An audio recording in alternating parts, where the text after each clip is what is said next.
Amen.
Order number 1, administration of oath. Order number 2, communication from the chair. Order, Leader.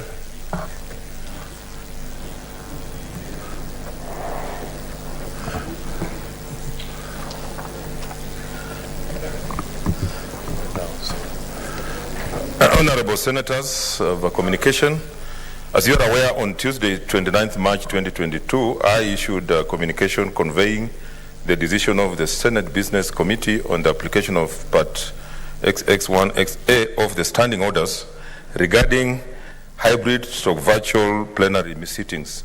The effect of the communication suspended hybrid virtual plenary sittings with effect from today, 31st March 2022.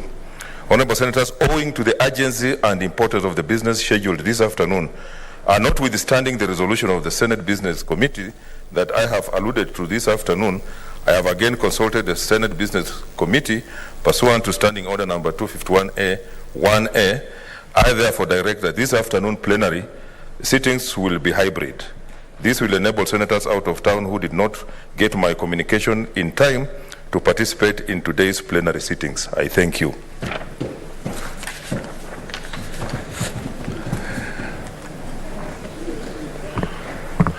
Okay, I have another communication. Take your seat. Take your seat, Senator Ledama.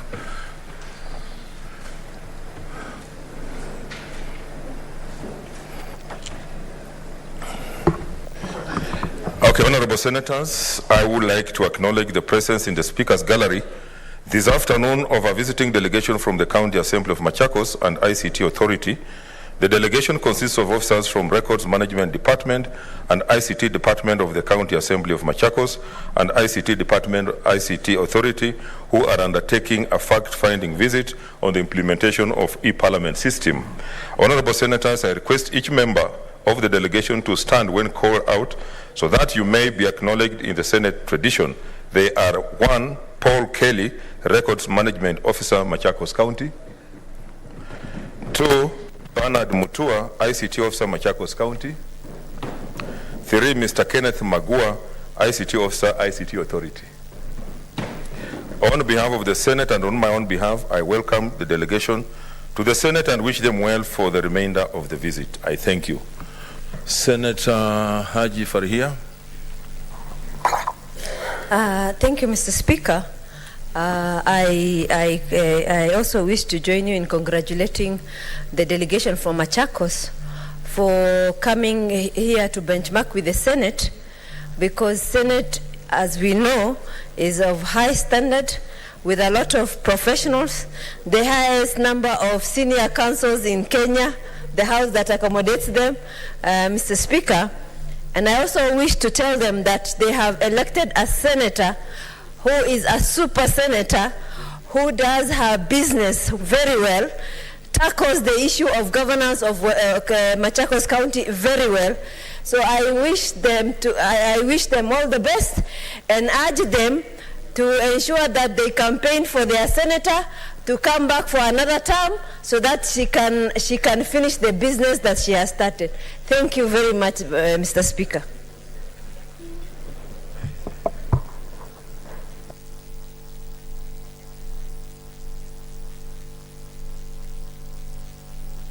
Senator Musurube.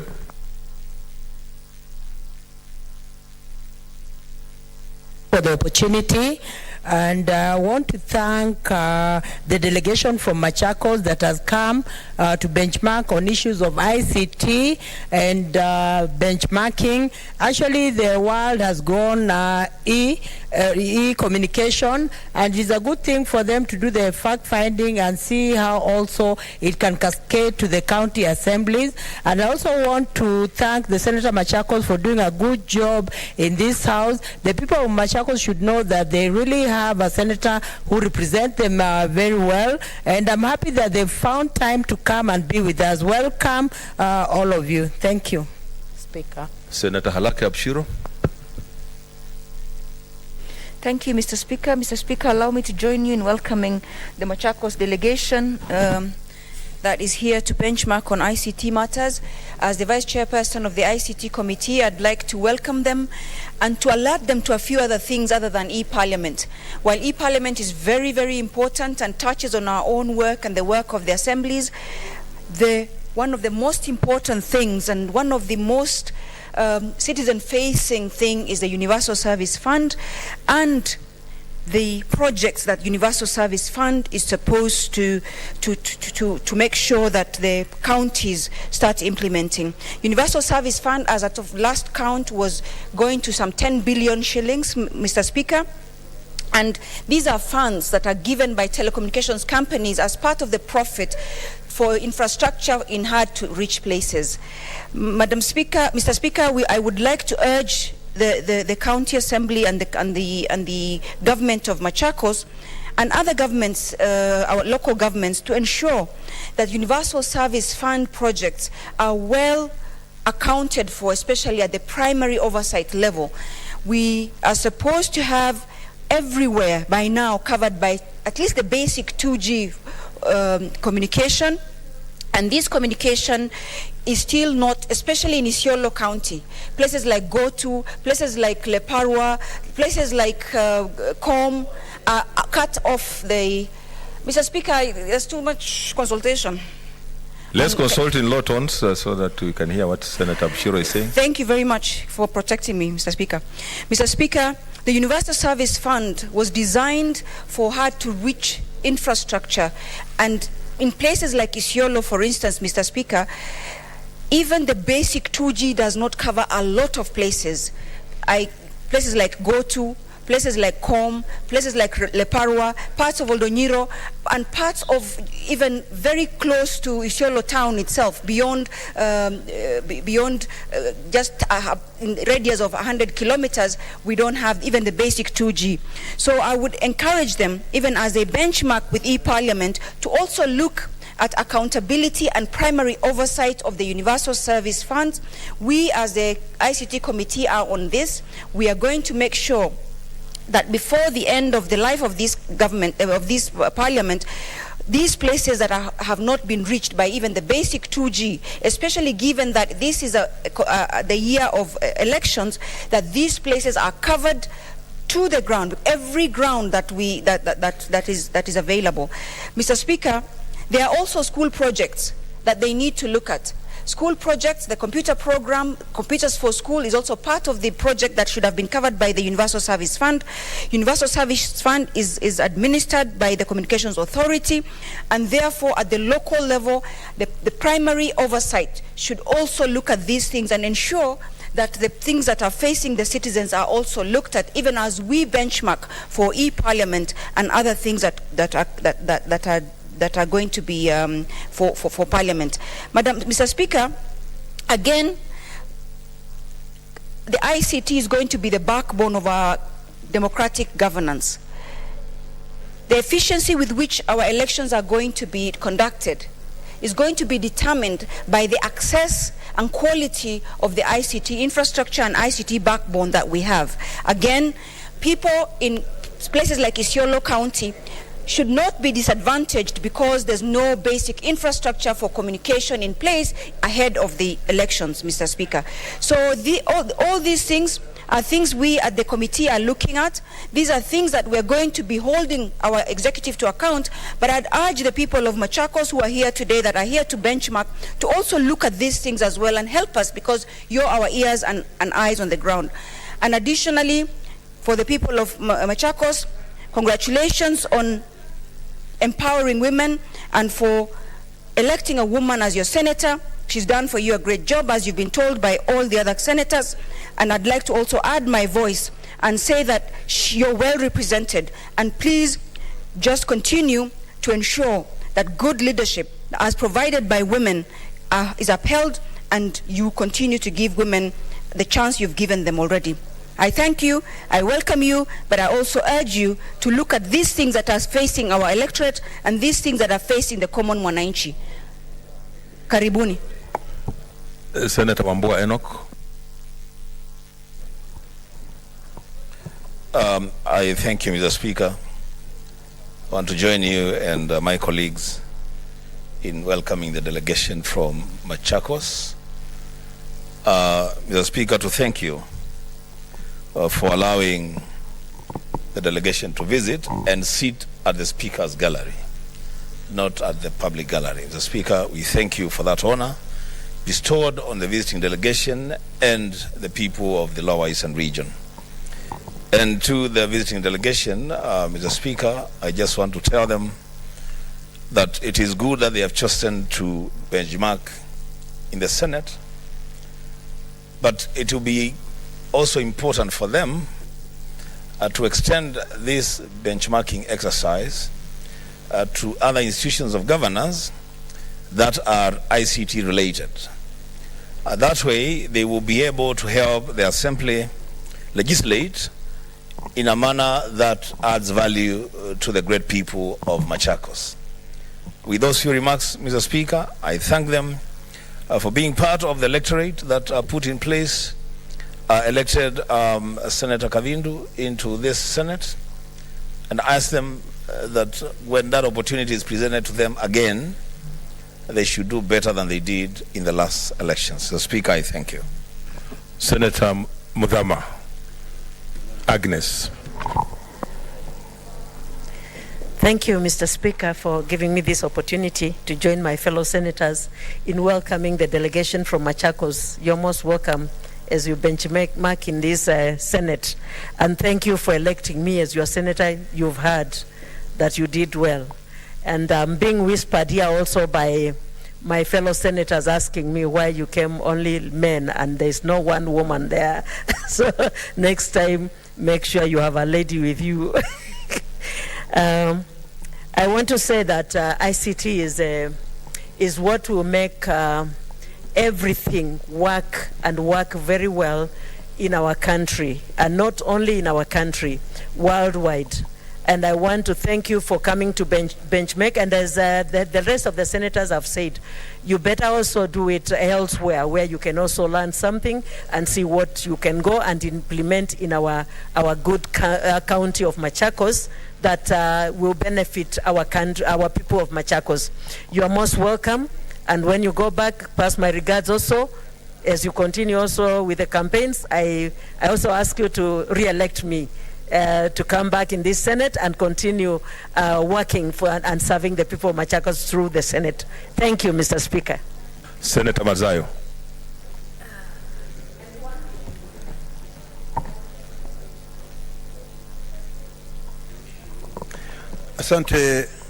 Asante sana Bwana Spika. Bwana Spika, mimi ningependa kujiunga na wewe kwa mchana wa leo kwa kuwakaribisha wale wangwana ambao ni wafanyikazi katika jimbo la kaunti ya Machakos. Bwana Spika, kitu cha kwanza nataka kuwakaribisha pia mimi na kuambia kwamba hapa ndio kina cha maelezo ama kina cha ile experience yote ambayo mnahitaji kuijua.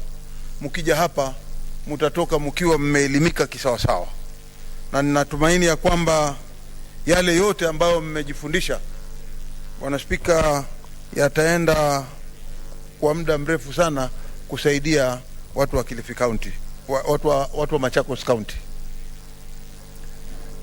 Cha mwisho ni kwamba Bwana Spika, nataka kuwapatia kongole watu wa Machakos kwa kuonyesha mfano wa kwamba mwanamke pia anaweza kuchaguliwa akawa kiongozi.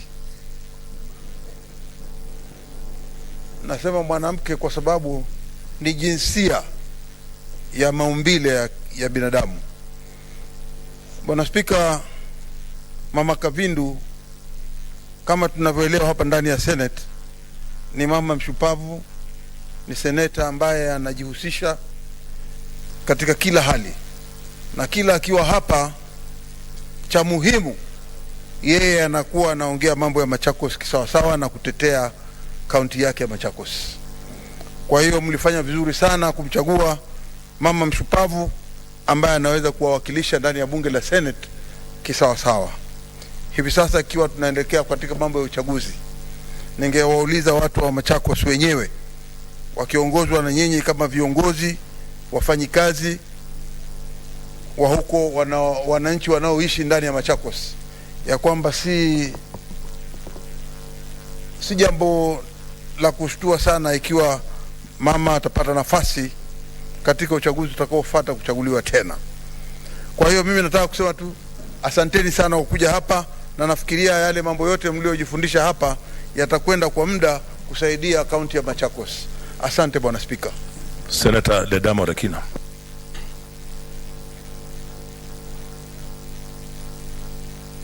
Thank you, Mr. Speaker. Wakamba Mwaseo. Mr. Speaker, I appreciate you giving me this opportunity to welcome. Yes, Senator Mazayo. What is it? Bwana Spika, singependelea kabisa kumuingilia ndugu yangu katikati, kwa sababu sote tunasema kongole kwa wale waliokuja kutoka Machakos, lakini ametumia sijui ni mistari gani ya Kizungu, manake sikuelewa kama ni Kizungu ama kama ni Kiswahili ama kama ni Kimasai. Bila alikuwa akisema kwamba nataka Kimasai kisajiliwe hapa pia, lakini ameongea katika lugha ambayo sikuifahamu. Sijui kama hiyo ni sawa ama si sawa. Nataka kama anaweza kufafanua kisawa sawa. Asante Bwana Speaker. Yes, Ledama, sorry, I was consulting with Senator Wambua. I never had. Thank you, Mr. Speaker. Mr. Speaker, I was welcoming my brothers from Machakos, and I spoke in Kikamba because Kikamba is one of the languages that we speak in this country. And I think with time, we'll be able to appreciate our diversity in this country and stop this issue of neo-colonialism. Senator Bogisho, there's an intervention. Yes, on a point of order, Speaker, is the Senator for Narok in order? Is he in order, Mr. Speaker, to use a language that is not allowed as a parliamentary language by our standing orders? Speaker. Is order, senators. is totally out of order. Standing order number 87-1, proceedings to be 87. Proceedings to be in Kiswahili, English, or Kenyan Sign Language. All proceedings of the Senate shall be conducted in Kiswahili, English, or Kenyan Sign Language. So that is not one of those that you used. So, just withdraw it. There's no need of.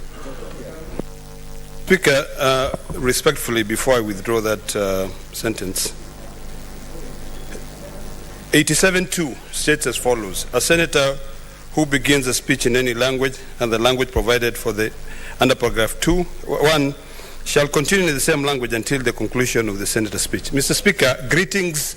When I spoke. Order, Senator. Order, Senator. You cannot justify a wrong. Just withdraw and let's save this House time. Mr. Speaker, I appreciate and with respect, I hope that in time we will allow every single ethnic group, every language in this country to be spoken here. But because the standing order says otherwise, I respectfully withdraw. But greetings should not be considered as if it's a speech. Mr. Speaker, let me take this opportunity to welcome my dear brothers from Ukambani. And on behalf of the people of Narok, I thank you for coming to the Senate to be able to witness and to be able to benchmark and to learn how we do things here. I do hope that you can use technology to be able to change not only how things are done in the County Assembly of Machakos, but also how we move our people from poverty. We in Azimio are proponents of encouraging people to be given small tokens on a monthly basis of 6,000 shillings. And I think that money, used wisely through technology, they can be able to change how people live their life. Mr. Speaker, a lot of people are asking questions as to when we are going to be able to use technology across the entire 47 counties. I think the people of Machakos can take a leaf from the Senate proceedings, the Hansard, and also borrow from other counties. There are counties like maybe Mombasa, other counties like Makueni, even counties like Nakuru, which are a little bit advanced in terms of technology. And I think when we are able to learn from each other, we're also able to leapfrog. So on behalf of the people of Narok, I welcome you and I encourage you to use whatever you learn from here to advise the legislators in the Machakos Assembly to be able to continue also advancing technology among their constituents. Thank you, Mr. Speaker. Senator Bogisho, you want to? Okay.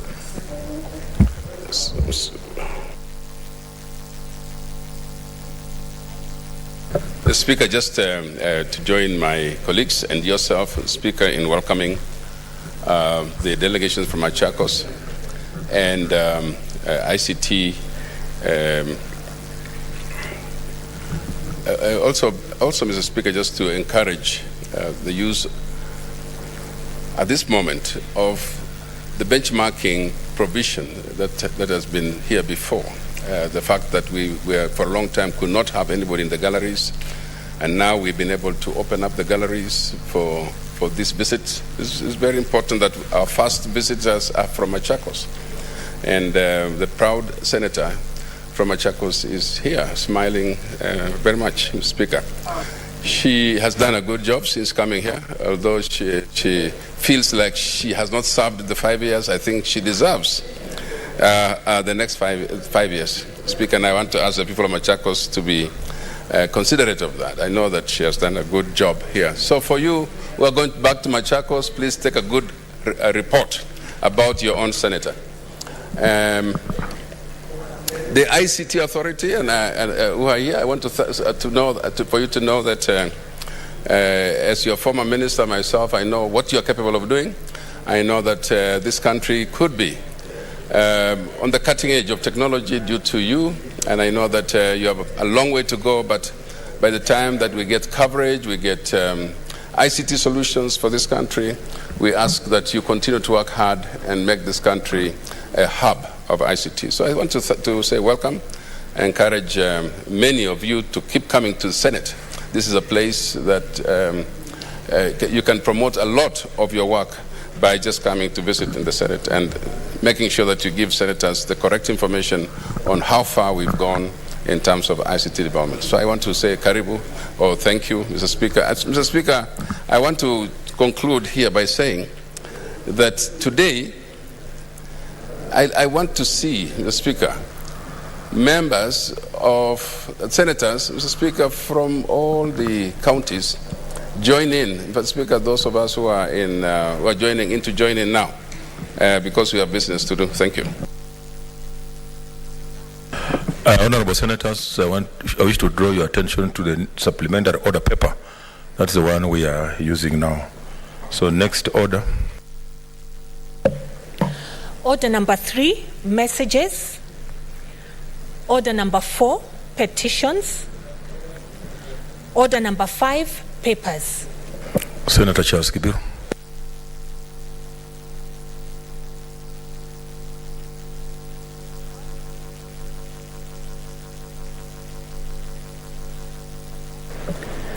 Thank you, Mr. Speaker. Mr. Speaker, sir, I beg to lay the following paper on the table of the Senate today, 31st March 2022.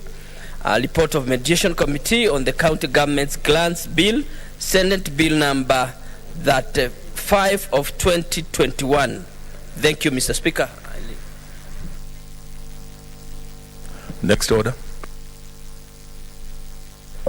Order number 6, notices of motion. Senator Kibiru.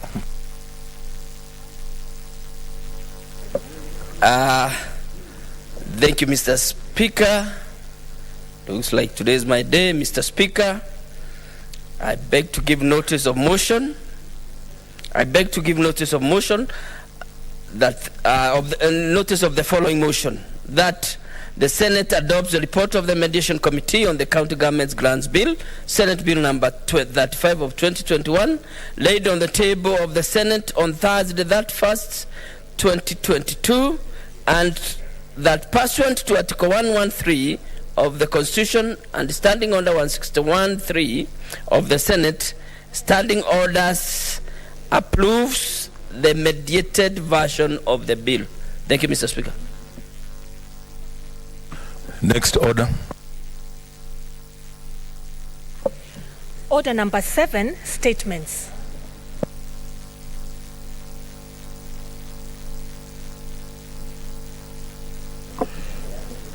Senator Johnson Maruma.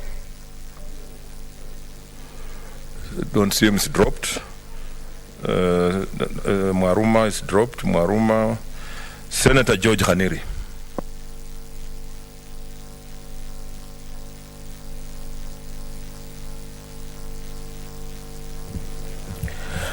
Mr. Speaker, I thank you. Arise pursuant to the provisions of our standing orders, number 48, paragraph 1, to seek a statement from the Standing Committee on Land, Environment and Natural Resources regarding the obsolete technology used by the Kenya Meteorological Department, that's the Met Department. Mr. Speaker, in the statement, the committee should, number 1, explain why the Met Department has been broadcasting unreliable weather forecasts. Number 2, elaborate on the type and age of the equipment the Met Department uses to capture weather information for forecasting and how long it has been in use. Number 3, Mr. Speaker, elucidate whether the Met Department has procured any new equipment in the recent past, giving a description of the type of equipment so procured. And lastly, Mr. Speaker, state with reasons whether or not such equipment, if any, has been put to use. Mr. Speaker, I thank you. Senator Wambua. Speaker, I thank you, and I want to take this opportunity to really thank my brother, my colleague, Senator George, for coming up with that statement. Speaker, unbeknown to many people, weather news and information around weather across the world is very, very important news. Senator Ledama Olekina, I have seen him look at me when I say that because I know he knows what I'm talking about. The Speaker, in the developed world, people make decisions on account of weather forecasts. And before they even look at any other news, they follow weather patterns to know where they will be going, how they would be dressing, what kind of cars they will be driving. Mr. Speaker, in this country, many times the people at the Kenya Met will tell you that it's going to be a sunny day, complete with even the temperatures. But before you leave your house, it's pouring. Speaker, I think a time has come, and I see the leader of majority laughing because he also knows this to be very true. That in fact at times that they announce and forecast that a region like the Pokot area where we have landslides will be dry for a number of months. Within 2 days, there are landslides occasioned by heavy rainfall. Speaker, there is need for that department to either stop giving us weather forecasts or invest in technology that is accurate, because that technology is available everywhere in the world. So that when they say at noon it's going to be raining in Nairobi, we know it will rain. When they say that this season the rains will be constrained, we know they will be constrained. So that even farmers make decisions on account of proper and accurate weather forecasts. The Speaker, I thank the Senator for raising that question. It's not an idle statement, Mr. Speaker. It's a statement that really and seriously needs to be followed up to even ask the question, what kind of investment goes into the Kenya Met? So that if then they are constrained by finances, then somebody should look into their budget and give them sufficient funds to acquire modern equipment to do proper and accurate weather forecasts. I thank you, Mr. Speaker. Senator Bogisho.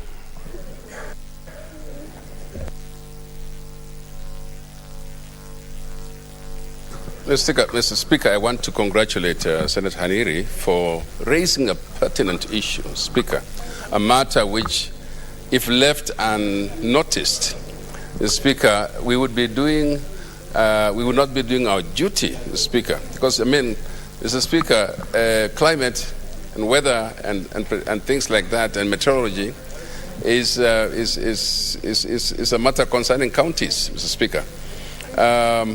I do believe as well, Mr. Speaker, that because of what Senator Wambua has said, Speaker, you have to have accurate information and data. Because in today's world, Mr. Speaker, it is possible to predict the weather. It's not, the weather and climate is not just a Kenyan phenomenon. You can predict. If it can be predicted in one part of the world, it can be predicted here, Mr. Speaker. I mean, Mr. Speaker, I think also that I know something a little bit about the institute, the Meteorological Institute of Kenya, which is somewhere on Ngong Road, Mr. Speaker. That at one point was a foremost institute in East and Central Africa, Mr. Speaker. Mr. Speaker, that institution has been training meteorologists from many countries. And so I do believe, Mr. Speaker, that maybe it is a bit laid back by now. Maybe they don't have the equipment. And so I just want to urge the committee, Speaker, that is being charged with this matter, to go into that institution and find out what the issues that Senator Haniri is raising, Speaker. Find out and come and brief this House. And it is urgent. It should not be one of those things, Speaker, that's going to be protracted. It has to be dealt with very urgently. And so I do want to support. Thank you. Senator Hargura. Thank you, Mr. Speaker. Mr. Speaker, I'd like to thank Senator Haniri for coming up with this statement because with the current situation where, because of climate change, the weather patterns have changed completely, the citizens cannot now predict even their own activities in terms of if they are farmers, if they are pastoralists, because the rain patterns have changed. So they require a reliable source of forecasting so that they know how to adjust also. And that is why it's important to have the Kenya Meteorological Department be up to date with the equipment. And because of the situation we're in where they cannot even forecast accurately as it were, then there's need to know what is ailing them. Is it the equipment? Is it the technology? Is it the personnel?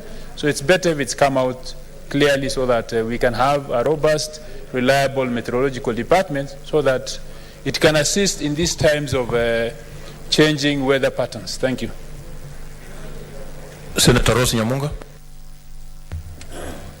Thank you, Mr. Speaker, for giving me this opportunity. I think this is a very important and timely statement by Senator Haniri. Mr. Speaker, when we were young, I remember very well that my mother used to plant on the 15th of February every year. And by the following day, there would be rains. My mother did not have any technology, but people knew. They had read the weather pattern in the country. It's very unfortunate what's happening now because 1.5 months ago, that's the beginning, not 1.5, beginning of this month, many farmers in Kisumu County went to their fields and they planted. First of all, the manure is very expensive. The seed is very expensive, even the labor. But people went ahead and planted, going by the direction that had been given by the meteorology. But unfortunately, they have dried. The plants which tried to germinate, they have all dried. People are doing their second planting. You know how difficult it is. I think I would urge the department that they should do a much better job. I must say in the last few years, they've been really trying, and they've been very, very fairly accurate. This time, I don't know if they are also in the election mood. I don't know if they're also campaigning. I don't know why it's not falling in place this time. We need to give accurate information to the people of Kenya, to the farmers, so that we don't do double loss the way it has happened this year. I thank you, Mr. Speaker. Senator Lekina.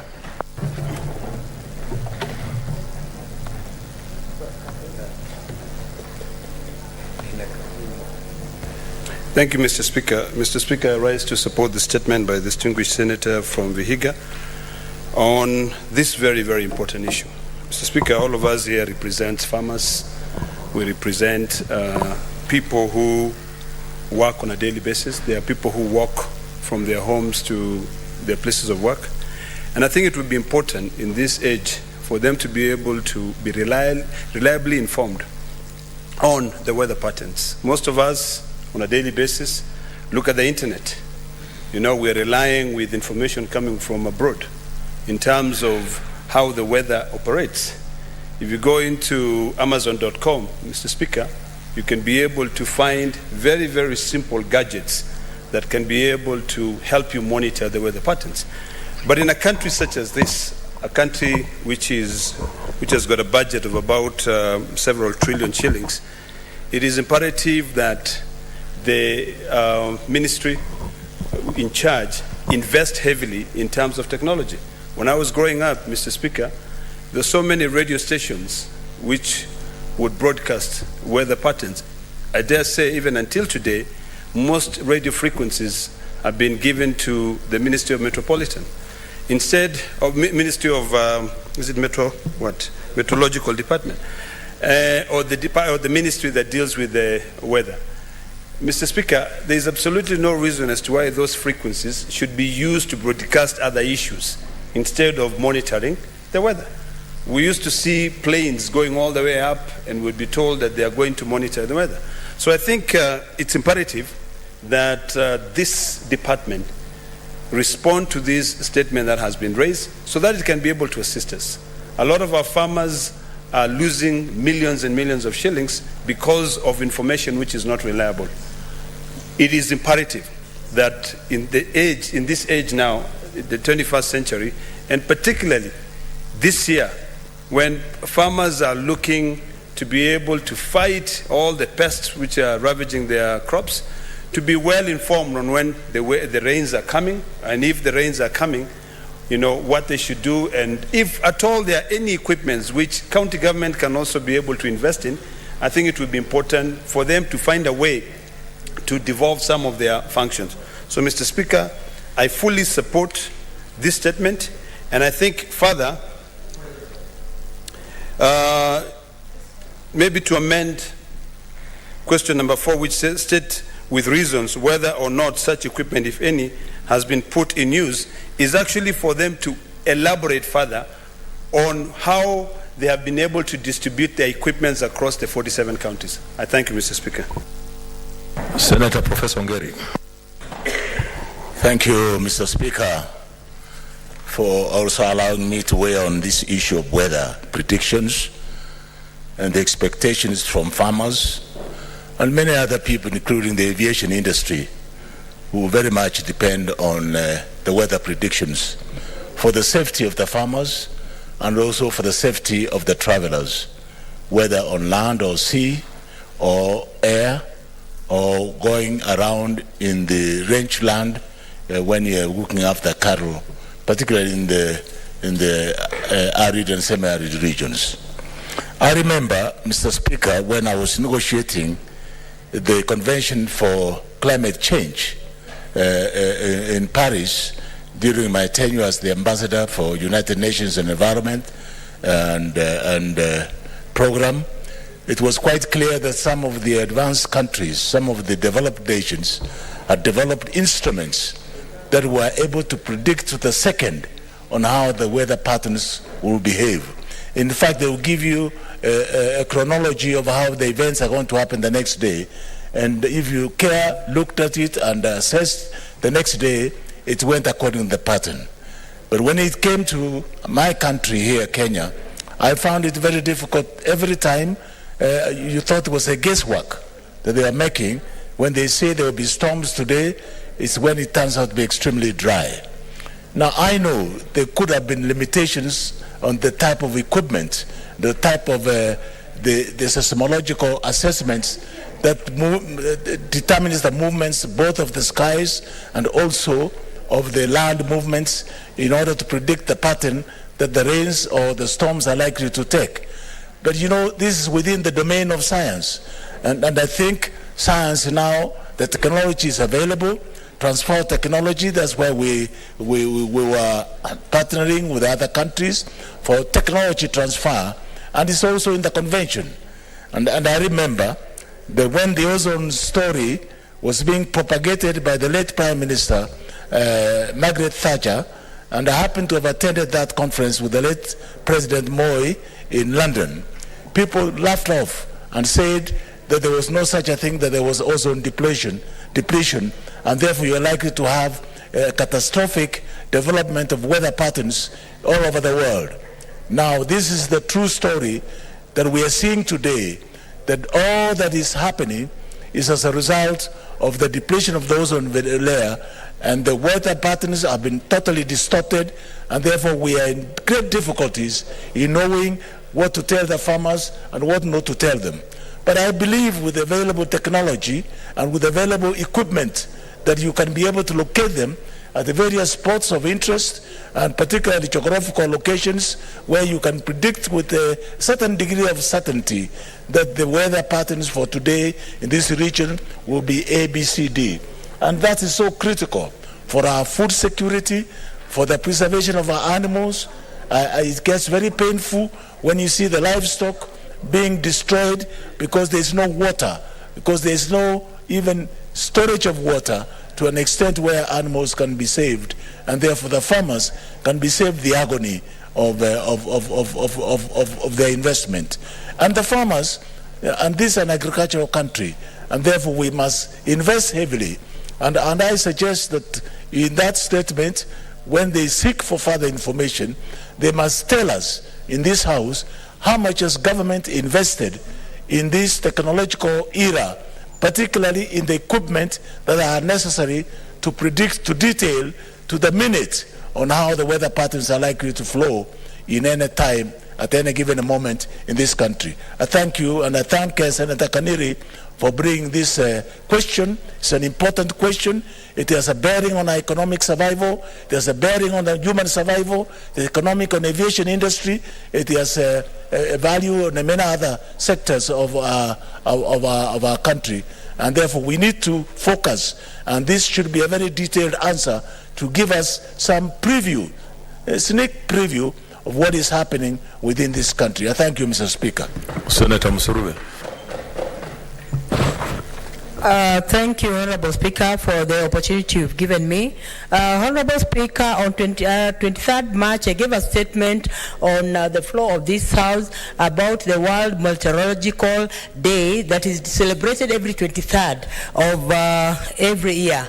And it is celebrated just to raise awareness on the issue, on the importance of meteorology, on the importance of weather change, and all that. Honorable Speaker, even as they seek the statement from the concerned office, there's need also to find out if we have enough meteorologists trained in this country, and have they also been distributed to county governments, Honorable Speaker, because the role of this department comes in handy, especially to ensure that we have food secure.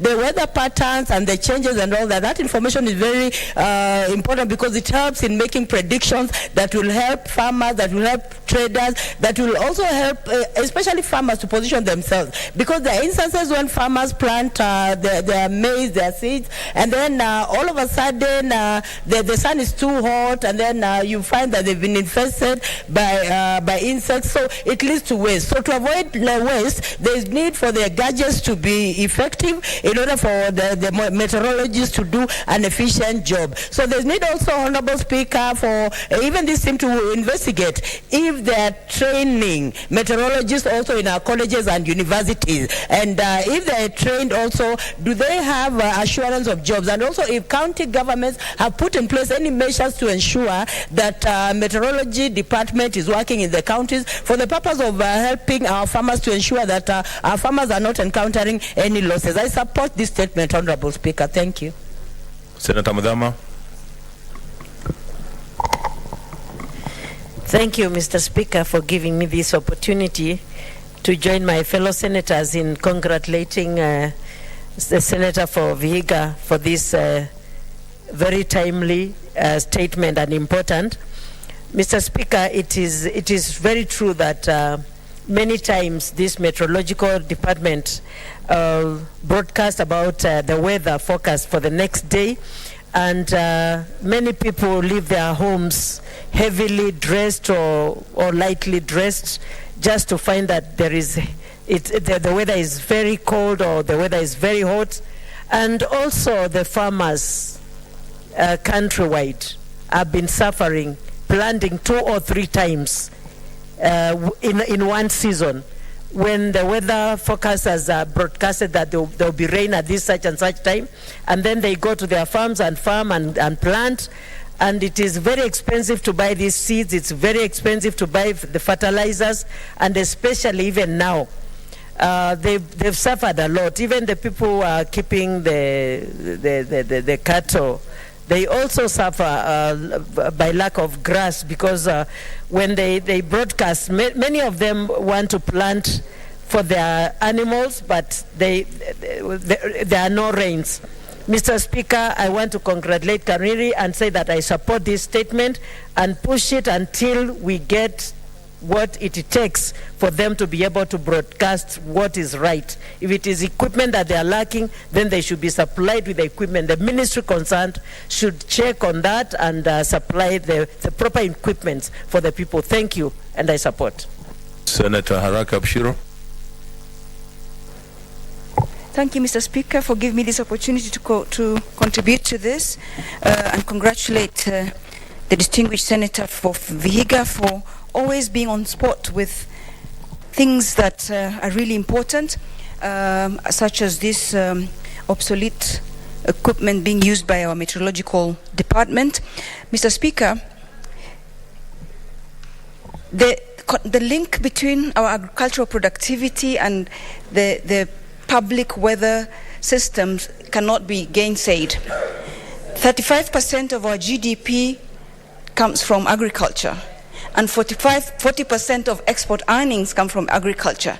We cannot even afford to just play with these kinds of livelihoods and lives of the Kenyans.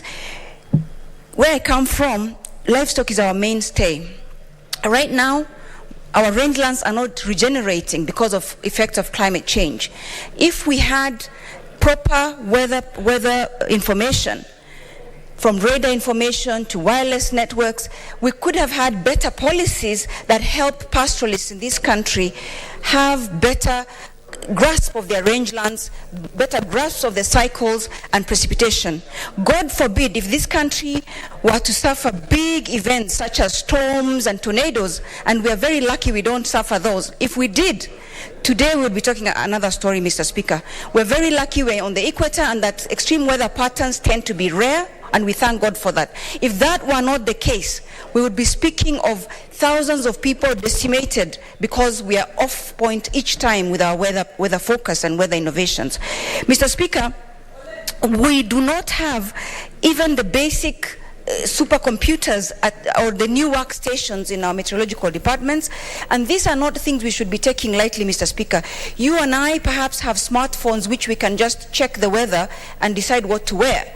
But in terms of agricultural productivity, in terms of livestock productivity, in terms of rangeland management, in terms of effects of climate change, and in terms of government policy to ensure that our productivity and our sectors that really drive the economy are taken care of, we must start investing in the right places. And one of these right places is to ensure that public weather services are innovative, are relevant, and are of good quality to ensure that our productivity doesn't suffer, especially when it's facing 40% of export earnings, Mr. Speaker. I support and I look forward to a time when our departments, our ministries take these things. Data is becoming the new gold. Data is becoming the new productivity driver. We are not looking at the right fundamentals, Mr. Speaker, and this House has a responsibility to ensure that we look at these things, because we cannot just be playing politics with the future of our country, with the economy of our country, and not look at what are some of the issues that are facing our farmers, our livestock keepers, our, even our own risk management. Disasters are happening every day. We're not seeing the disaster patterns that used to be there many years ago. What if this country starts facing tornadoes? What if this country starts facing big storms such as that we see elsewhere?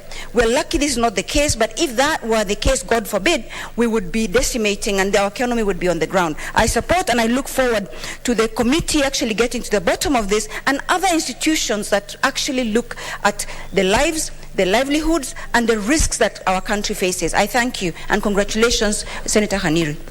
Senator Cheruiyot. Thank you, Mr. Speaker, for giving me this chance. I want to agree with my colleague, Senator George Haniri, that this is a very important function that the government is missing out on. That for many years, many of us grew up to the nice voice of one Mr. Ngwata Francis, who, if he said it's going to rain, Mr. Speaker, then you buy an umbrella. But as it is, this government has lost the ability to predict anything, Mr. Speaker. No wonder even BBI is falling the way it is falling in the courts today, because they can never tell the left from the right hand, Mr. Speaker. And that's why you can see the BBI offers. There is order, Senator. There's a point of order from Senator Harake. Order, Senator Harake, there's an intervention, Senator Cheruiyot.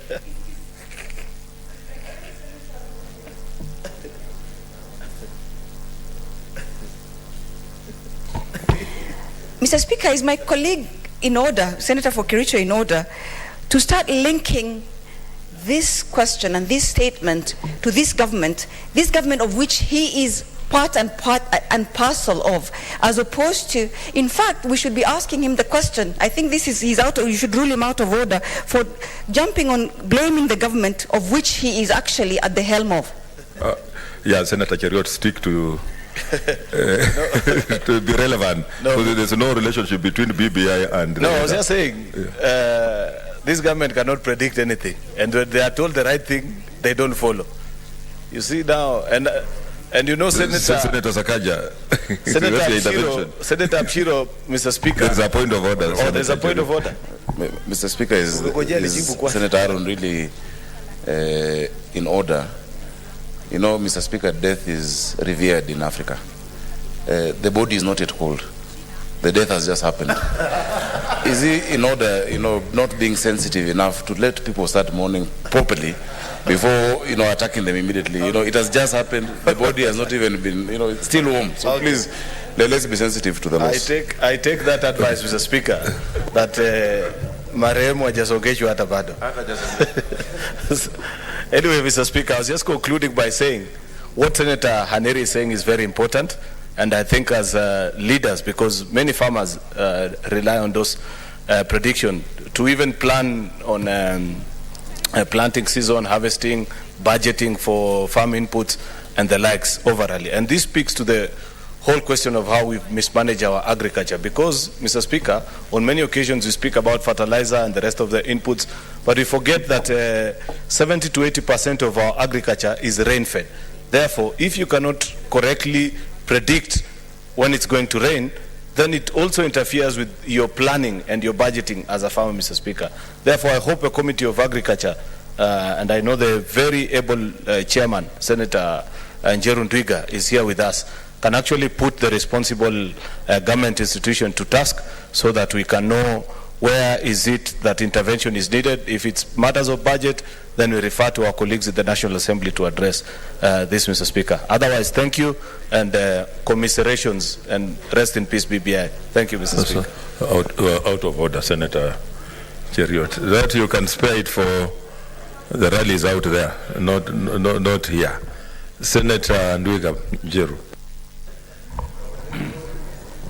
Thank you, Mr. Speaker. Mr. Speaker, at the outset, I want to join my colleagues in congratulating Senator George Haneri for bringing this very, very, very important statement to this House.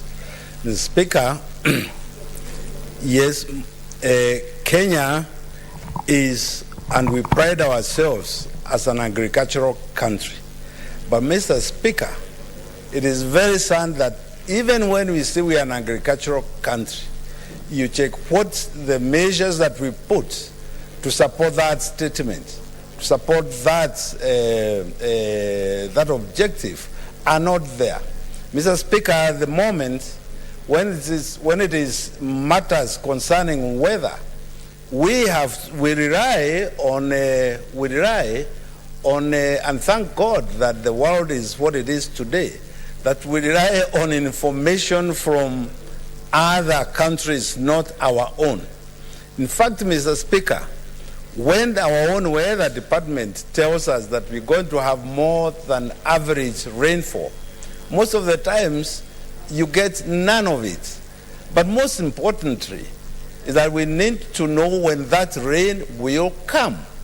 Mr. Speaker, now it is very sad that even as we pass bills in this House supporting agriculture, whatever it is, but Mr. Speaker, the planning is so poor that if you cannot plan on the parameters that will support that agriculture, Mr. Speaker, all the bills that we pass here and everything else we do is normally in vain.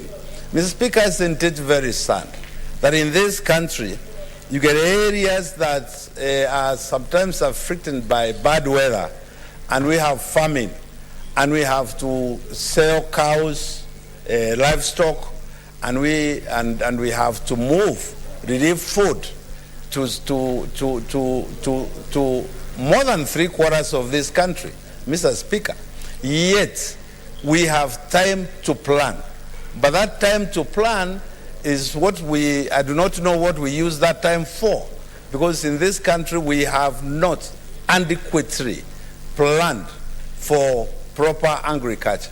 Mr. Speaker, it is very sad right now that if I had not know what is going to be happening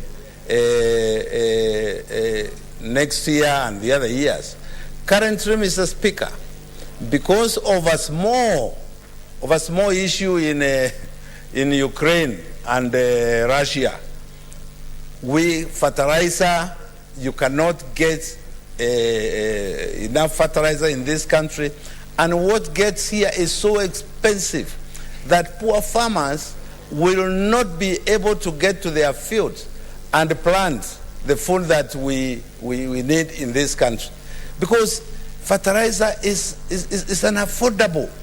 It is, Mr. Speaker.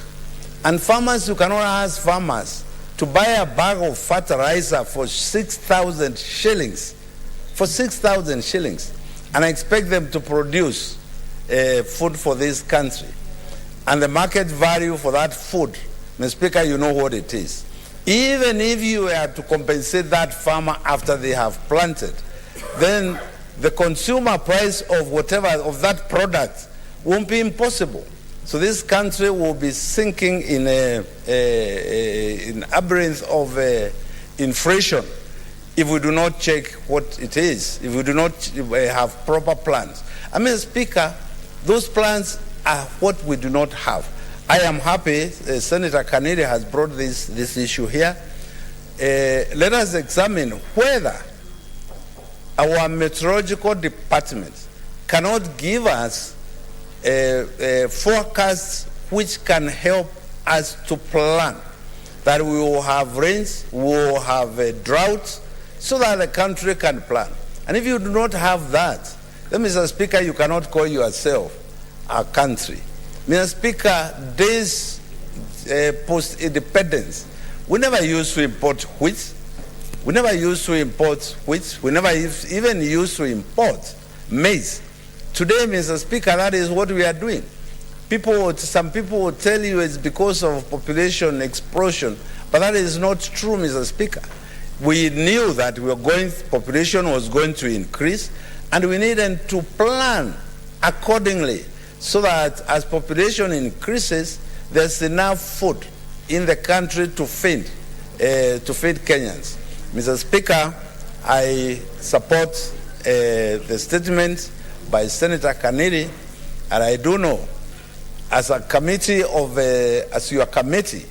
agriculture, Mr. Speaker, most of the bills that we bring to this House, and most of the programs which we have had in the last 5 years, Mr. Speaker, the problem has been on implementation, that you don't get implementation because the Ministry of Agriculture is busy politicking and doing other useless things instead of concentrating on what really they are meant for. Mr. Speaker, agriculture is a devolved function, and Kenyans in their wisdom devolved agriculture. But Mr. Speaker, now agriculture has become, instead of us focusing on what it was, and we don't need to reinvent the wheel. Most of these programs have been there. What we need now is to look at the institutions, and the most important institution is the meteorological institution.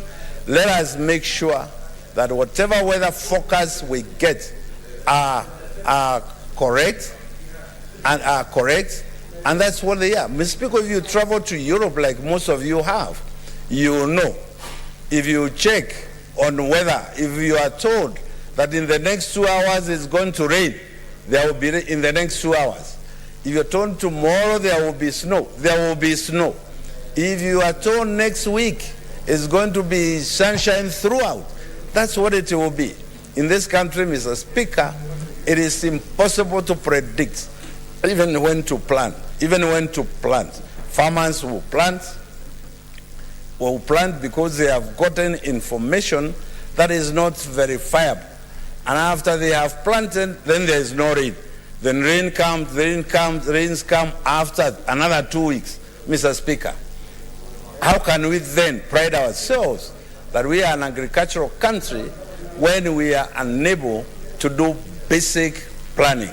I thank you, Mr. Speaker.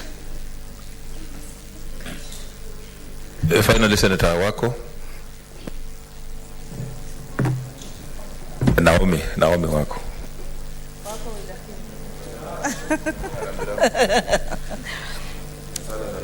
Thank you, Mr. Speaker. I want to add my voice to this very important petition.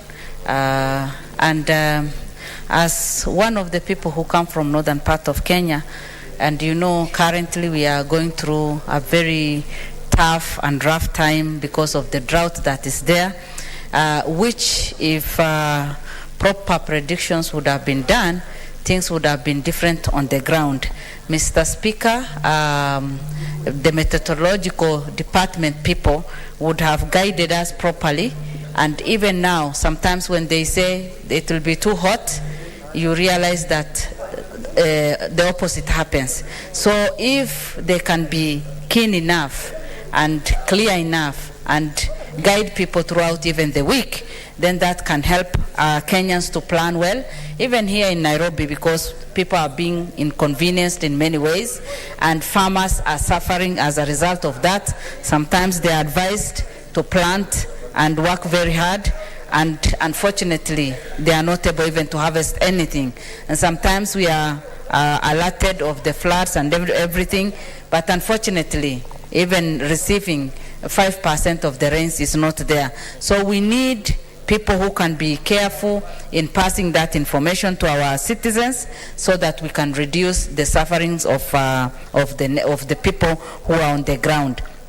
As I finish, we also celebrate what has just happened, and BBI, bye-bye. Thank you.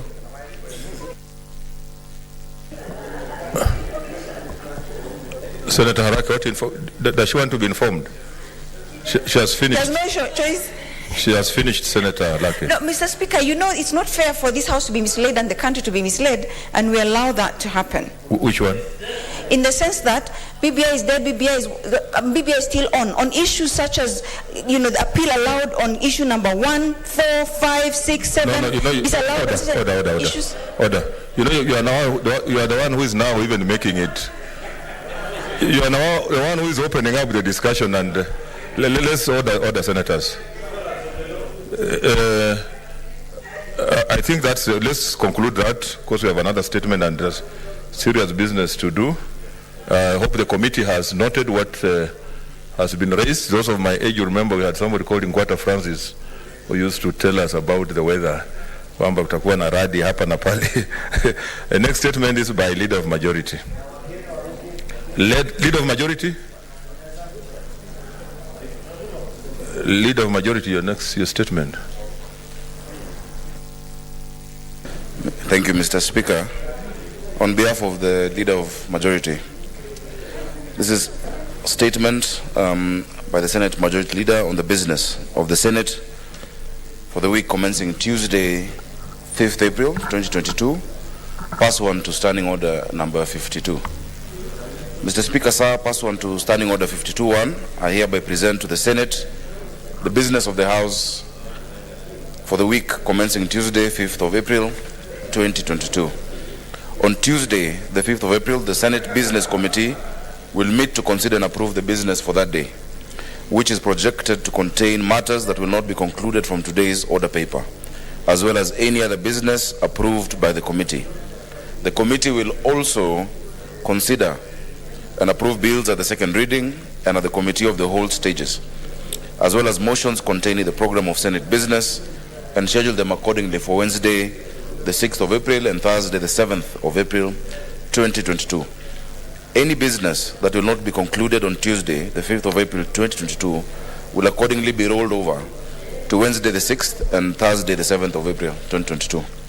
Mr. Speaker, sir, the legislative business before the House includes 18 bills at the second reading stage and 12 bills at the committee of the whole stage. A number of the bills at the second reading stage have been scheduled in today's order paper for division at orders number 8 to 11, while those at the committee of the whole stages have been scheduled for division at orders 14 and 18. Likewise, there are two motions relating to reports by the Standing Committee of Health and the Sessional Committee on County Public Accounts and Investments listed at orders number 12 and 13 in today's order paper for division. I urge honorable senators to be available in the House for the Senate to undertake the divisions, which will facilitate transition to the next stages. Mr. Speaker, sir, I take note of efforts made by the Liaison Committee to ensure that business before committees is concluded expeditiously.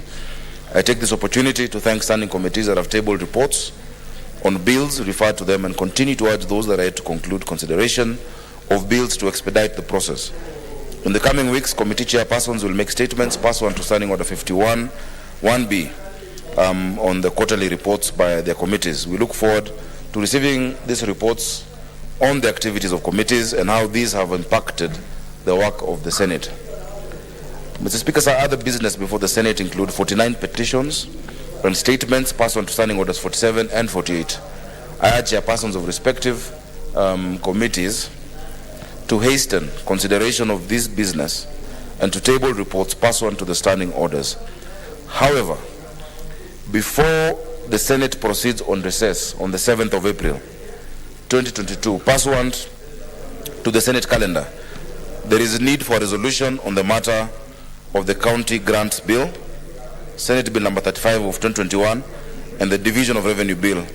Mr. Speaker, I'm happy that consultations between the leadership of both Houses of Parliament and the chairperson on the Standing Committee on Finance and Budget, Senator Charles Kibiru, and the chairperson of the Budget and Appropriations Committee of the National Assembly have resulted in an agreed position on the way forward on the county government's grants bill, and we must congratulate and thank Senator Kibiru and his team for leading this gallant effort.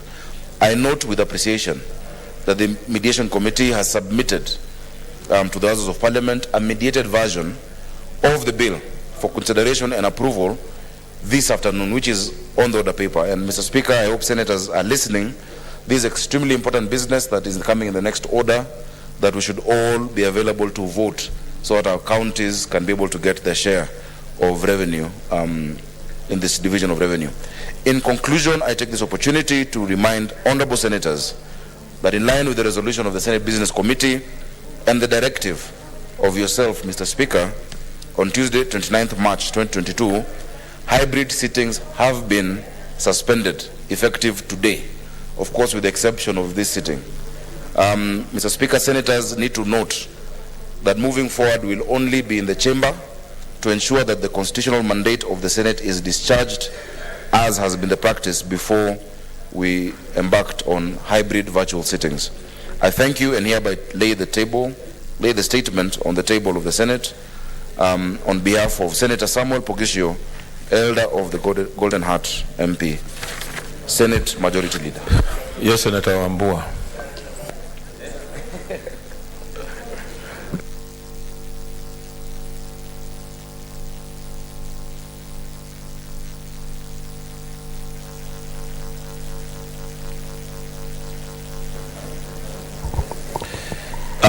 I thank you, Mr. Speaker, for indulging me. I seek to be very, very brief. Mr. Speaker, I have 4 statements that I sought from different committees, and they are at different levels of processing. And Mr. Speaker, seeing as it were that we are just almost coming to the end of our session, I want to kindly, Mr. Speaker, through your office, to ask the following chairmen of committees to seriously consider concluding business on these statements, so that the people on whose behalf I sought the statements can be better served. Mr. Speaker, the Committee on Labor, ably led by Senator Sakaja, they know that they have 2 issues. There is the issue of the honorarium to councillors, which was processed and concluded. And we are receiving calls from all over the country, from councillors all over the country, asking whether that money now has been factored in this budget or not. And they have a lot of hope that this time round, at least they will get the honorarium. So the Committee on Labor, though I know they process and complete the business, but now that we don't have an implementation committee, I really plead with the committee that they follow up so that these councillors can get their money. The second one, student in labor, and Senator Sakaja knows it, the issue of the wrongful dismissal of Munyala Malombe from Kenyatta National Hospital. Let's consult in low tones. Order. Senators, let's consult in low tones. I thank you, Mr. Speaker. I see Senator Cheriot is holding a different kamukunji. Order, senators. Order. Thank you, Mr. Speaker. I believe there are councillors from Kericho who really want to be taken care of on this issue. It's an important matter, really. Please. So, on health, there is an issue of the broken down infrastructure in health facilities in Kitui, the delayed payments for casual workers and medics, and just lack of drugs. Lastly, Mr. Speaker, on the roads committee, there is a compensation for persons affected by the road project from Kibwezi all the way to Mwingi. They have not been paid their money. They are asking for their payments. Mr. Speaker, if the chairman can just fast track these issues, we will appreciate. I thank you, Mr. Speaker. Okay, I think they have the chairman have heard, so that we make progress. You are okay.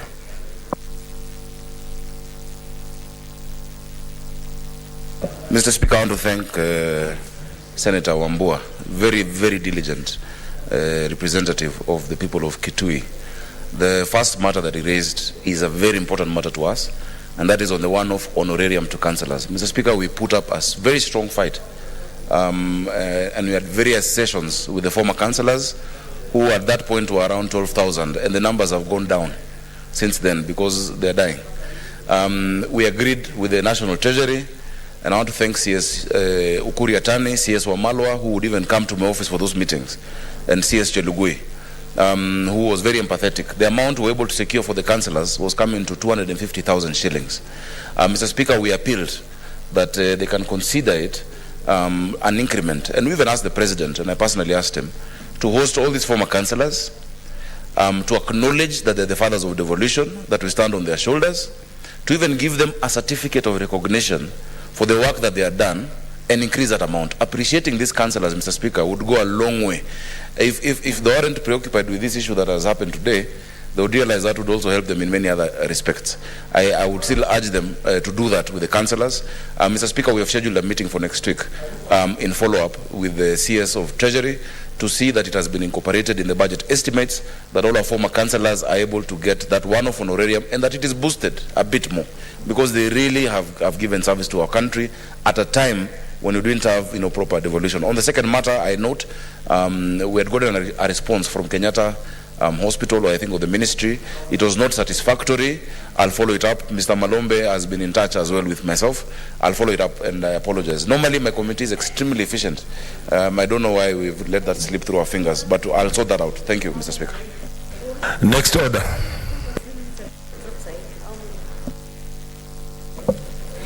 Order number 8, motion, adoption of report of the Mediation Committee on the County Government's Grants Bill, Senate Bills number 35 of 2021. Chair, Senator Kibiru.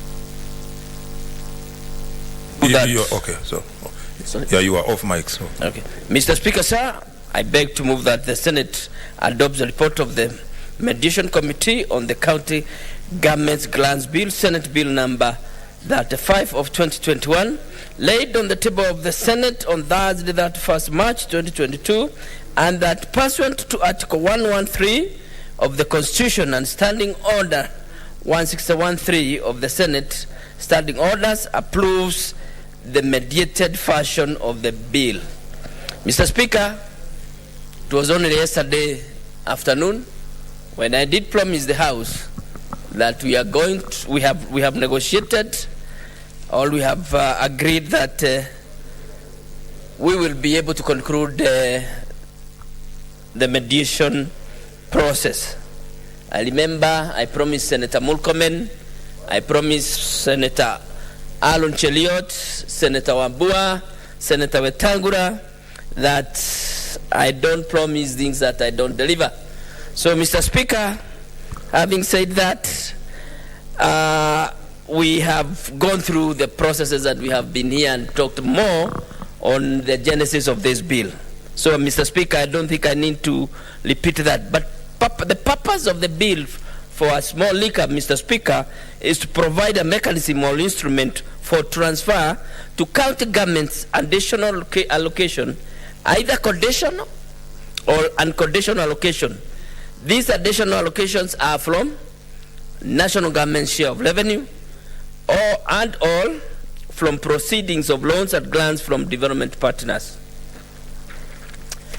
Mr. Speaker, the bill, like we have said, is in compliance with the petition of the High Court, petition number 252 of 2016. And the genesis of the bill is that we passed it on 15th of September 2021 and passed with amendments on 2nd December 2021 by the Senate, Mr. Speaker. Mr. Speaker, the Senate on 21st December did consider and rejected the amendments by the National Assembly. And Mr. Speaker, this is what took us to where we have been in purposes of mediation. Mr. Speaker, the committee had in total 4 sittings to deliberate on this bill. This bill, in accordance with the Constitution and relevant provision of the standing of the Senate and the national deliberations. Mr. Speaker, the committee held a meeting with the following stakeholders for purposes of record of the House, that we did consult the National Treasury and Planning, the Commission of Revenue Allocation, that is CRA, the Council of Governors, COG, well represented by the Governor of Laikipia, and the Control of Budget. Mr. Speaker, the Mediation Committee considered the matter and developed a version of the bill that both houses will pass. The version of the bill is attached to the report on the bill tabled in the House on today, Mr. Speaker. Among the key resolutions made by the Mediation Committee, Mr. Speaker, include A, the bill be referred to as County Government's Additional Allocation Bill. We are agreeing to amend the original title of the bill so that it reads County Government's Additional Allocation Bill 2021. We didn't have a problem with that, Mr. Speaker. That annually the National Treasury shall submit to Parliament the County Government's Additional Allocation Bill in addition to Division of Revenue Bill and County Allocation Revenue Bill. That means, Mr. Speaker, hitherto we have been considering 2 bills, that is the Division of Revenue Bill and the County Allocation of Revenue Bill, but this time we'll also have the County Government's Additional Allocation Bill, Mr. Speaker. Mr. Speaker, lastly, see that the bill should obligate the Cabinet Secretary to provide, and this is very important, Mr. Speaker, this is what we were asking for, monthly reports on the disbursement of funds allocated to counties under the bill. So, Mr. Speaker, the Senate and indeed the country has the opportunity to see each and every time the disbursements are made, how they are made, and to whom they have been made to. Mr. Speaker, with approval of this agreed version of the bill by both houses, a legislative instrument will be put in place to allow county governments access Kenya shillings that are 9 billion, Mr. Speaker. Billion, that are 9 billion, Mr. Speaker. And this, Mr. Speaker, we assured and we debated and agreed it should commence next week. Secondly, Mr. Speaker, there is assurance that all stakeholders will be in a position to monitor disbursement by the National Assembly, by the National Treasury, as well as projects being implemented through these funds. Mr. Speaker, I therefore urge all the senators to consider this report and approve it, Mr. Speaker. So, Mr. Speaker, without much ado, We have been debating over this issue. We have, as promised, Mr. Senator Wambua, we have delivered. The bill will be annual, and as you come back, and I pray that you come back, you'll be able to monitor the way funds are dispersed to the counties, and indeed, even how they have been utilized. Thank you, Mr. Speaker, and I request Senator, I beg to move and request Senator Los Nyamunga to second the motion. Thank you, Mr. Speaker. Mike. Welcome. Thank you, Mr. Speaker, for giving me the opportunity to second this bill. And I also want to thank all the members, because it was not as easy, because both sides had an issue on this bill, and more so the National Assembly. Mr. Speaker, this is a bill that has been, this money has been pending over a very long period of time. The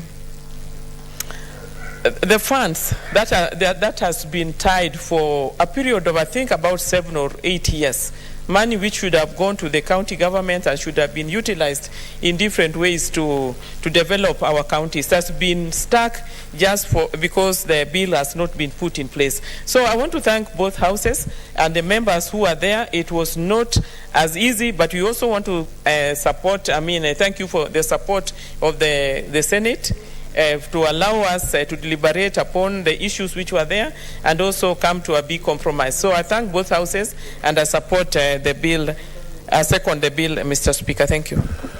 Okay, order, senators. Take your seats.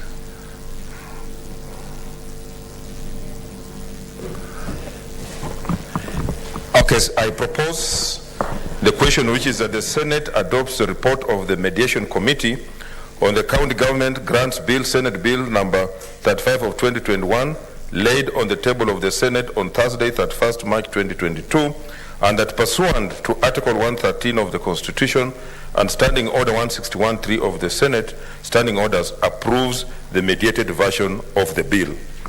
Senator Sakaja.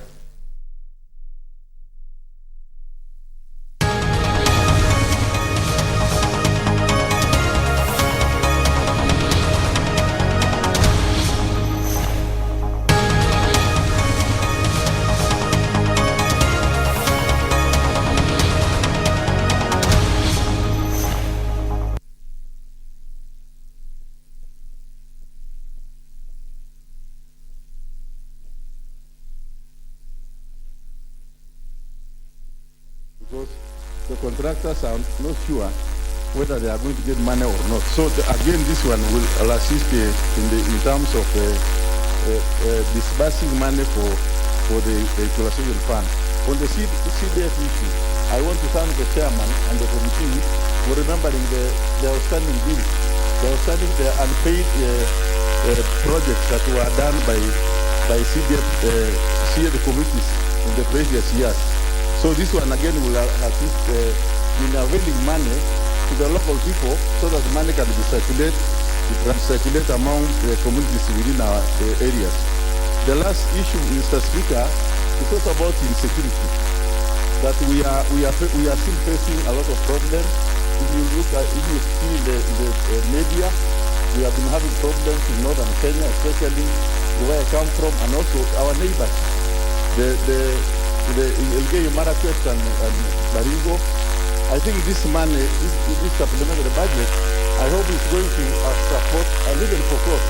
I hope this money which is released is going to help in building up security in those areas.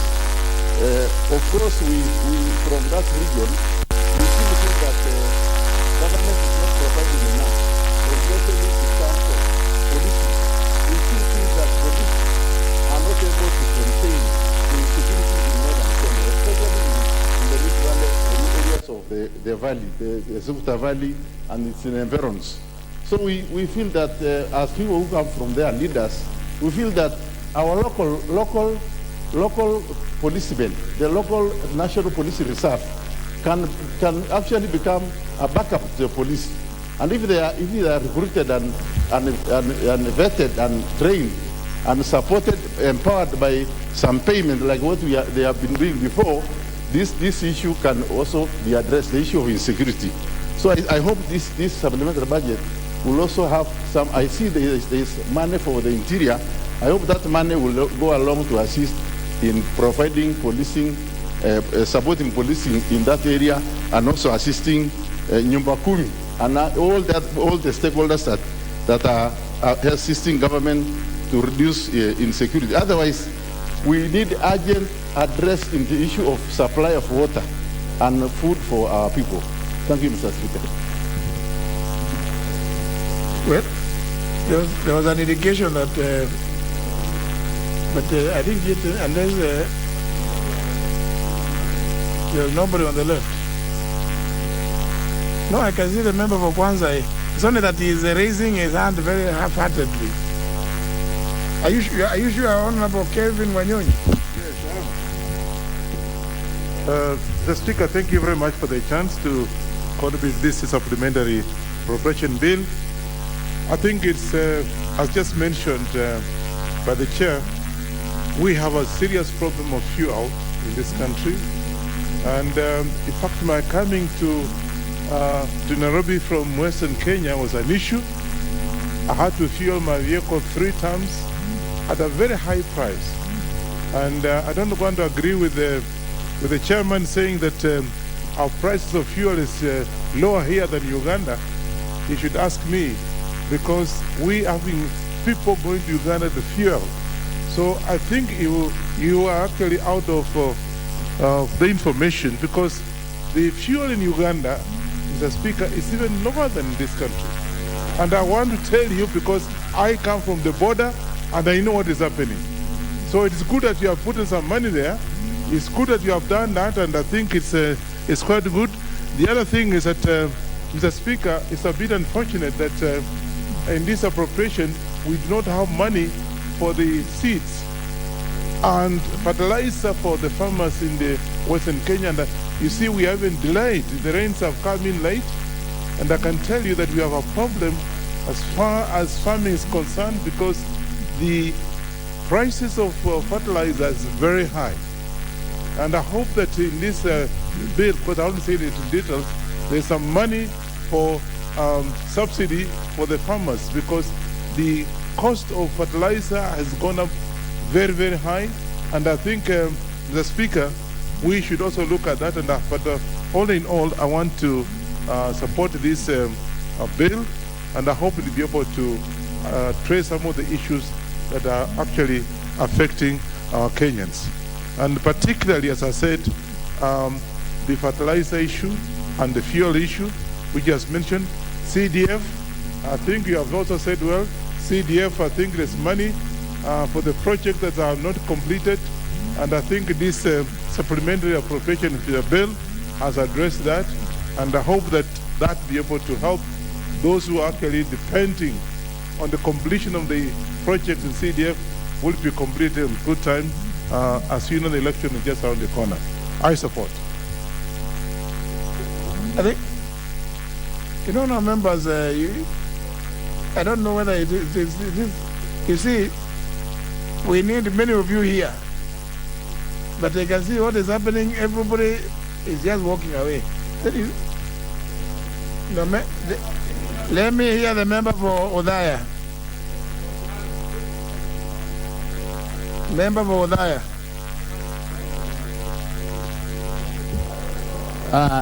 Thank you, Honorable Speaker. Honorable Speaker, I stand to support the bill, and more so, I support the critical areas that the bill has been able to address, particularly on NGCDF, the 4.9 billion, because this is the time we really need this kind of funds to support parents who are about to take kids back to school, and I'm sure our honorable members will appropriate enough money for bursaries, because we know that there are difficulties down there, that the cost of living for sure is high, and the only way to support our population is through interventions like bursaries and those other areas. Honorable Speaker, I also want to appreciate the inclusion of over 400 million to pay pending bills, because this, Honorable Speaker, will go a long way in ensuring that there is money in circulation, and also support, Honorable Speaker, the contractors who are certainly suffering a lot when they are not paid on time.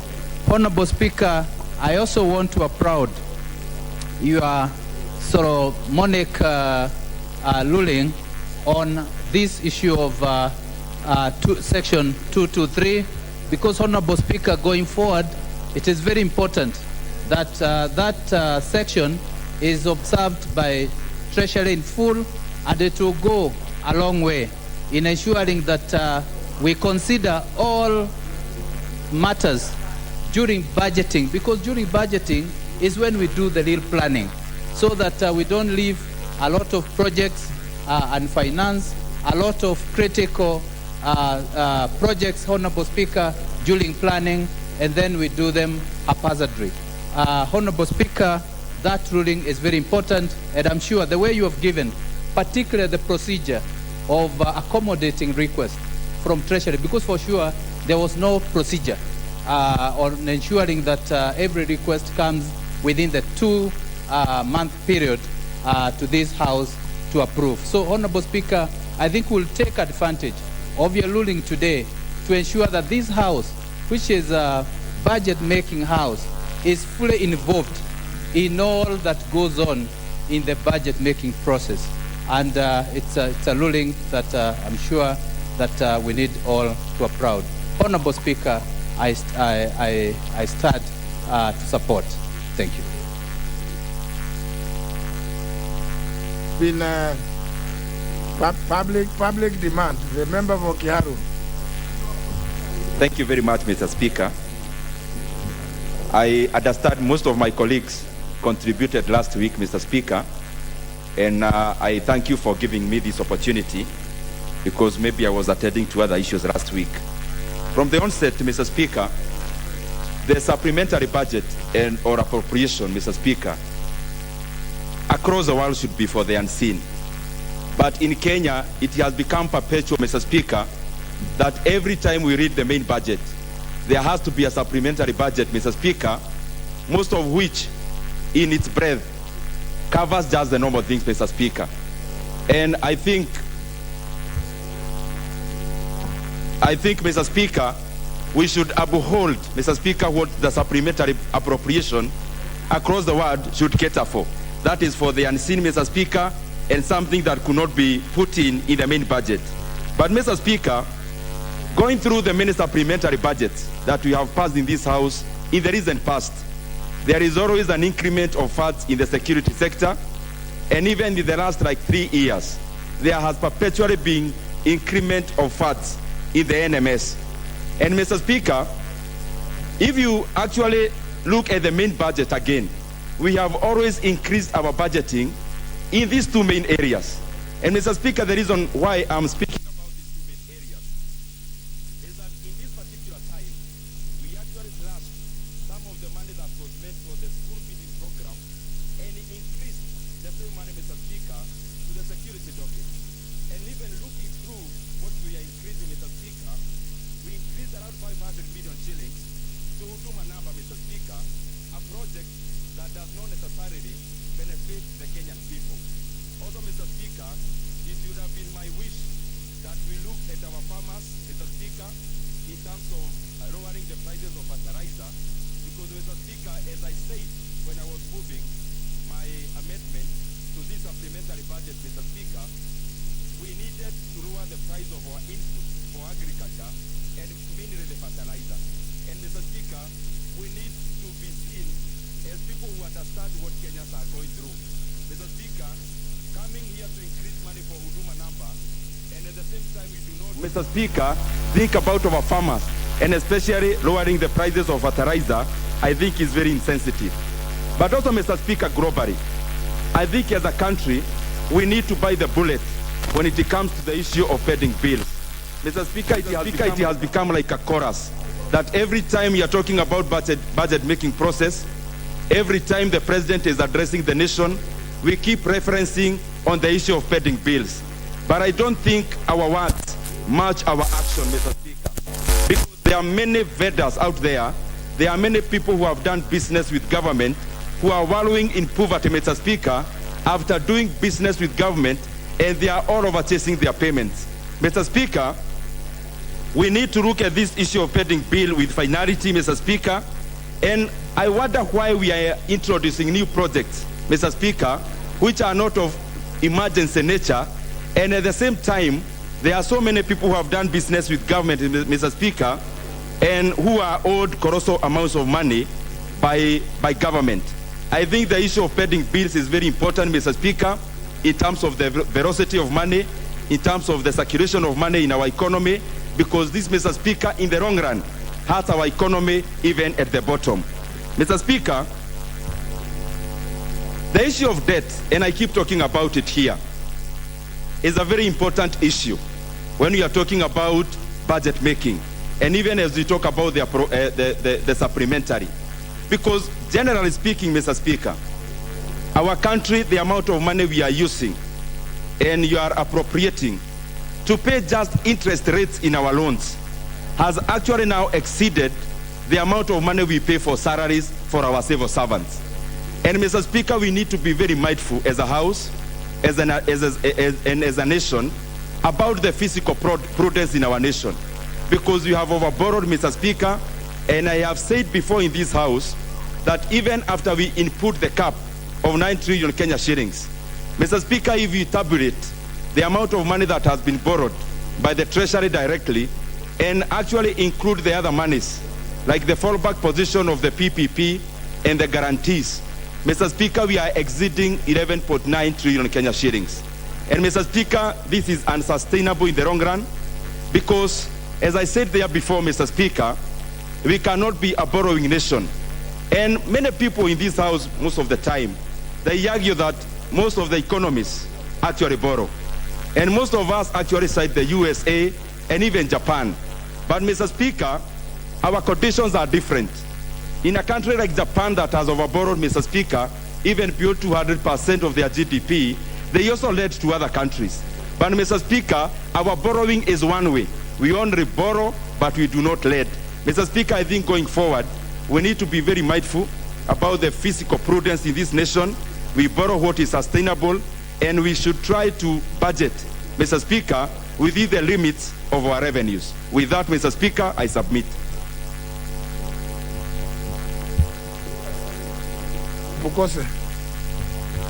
Thank you, Honorable Speaker. Honorable Speaker, I'm understanding Order 95, that the mover be called to reply. I think we had agreed that 2 on that side and 2 on this side, and most of the contributors are in agreement with the supplementary budget so that we can go to the committee of the whole house and do the necessary tidings. So, Honorable Speaker, I ask that the mover be called to reply.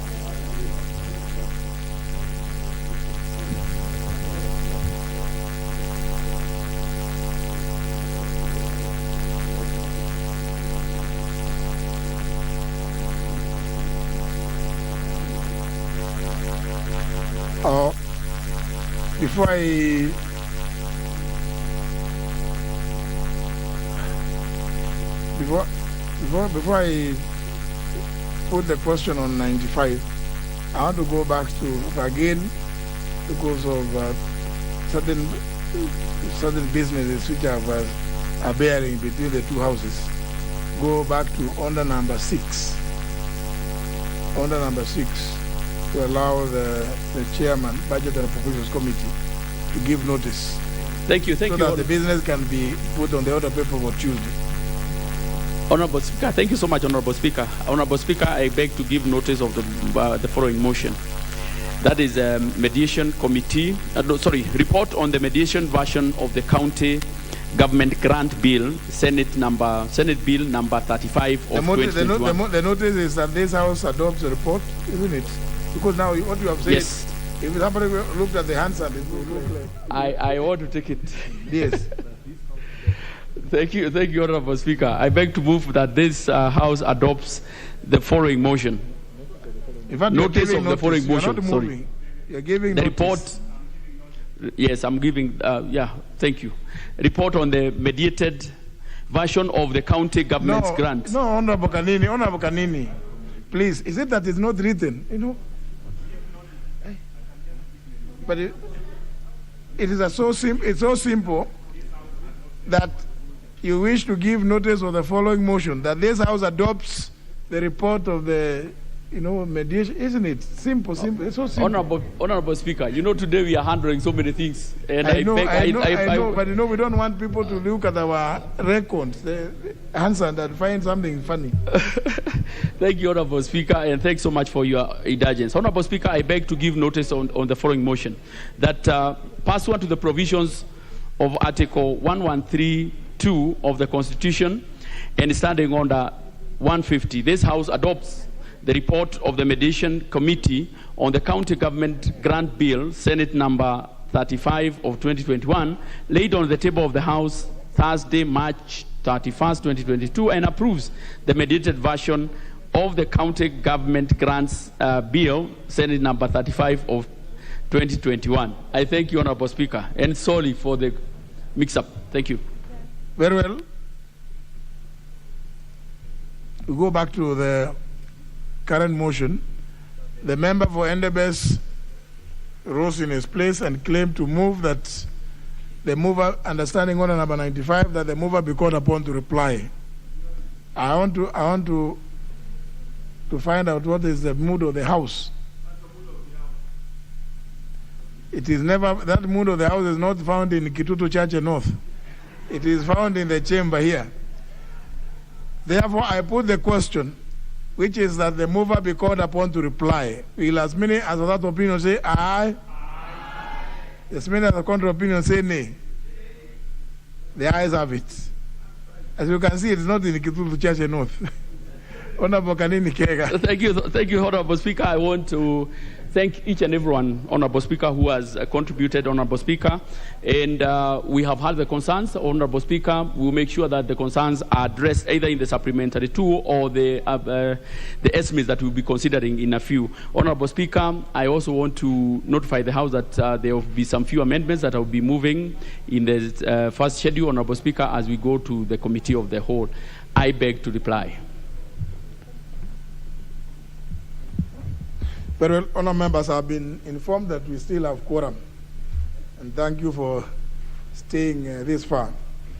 But just beg you that please continue both in committee and for the third reading. Honourable members, I put the question, which is that the supplementary appropriation bill, National Assembly Bill number 14 of 2022, be now read a second time. Will as many as of that opinion say aye? Aye. Will as many as the contrary opinion say nay? The ayes have it. A bill for an act of parliament to authorize the issue of certain sums of money out of the consolidated fund and the application to add the service of the year ending on the 30th June 2022 and to appropriate those sums for certain public services and purposes. The chairman, the Committee of Agriculture, you had an intervention before we move to the next order. Where is the chairman of Agriculture? He has placed an intervention. What? Member for Moiben. How? What?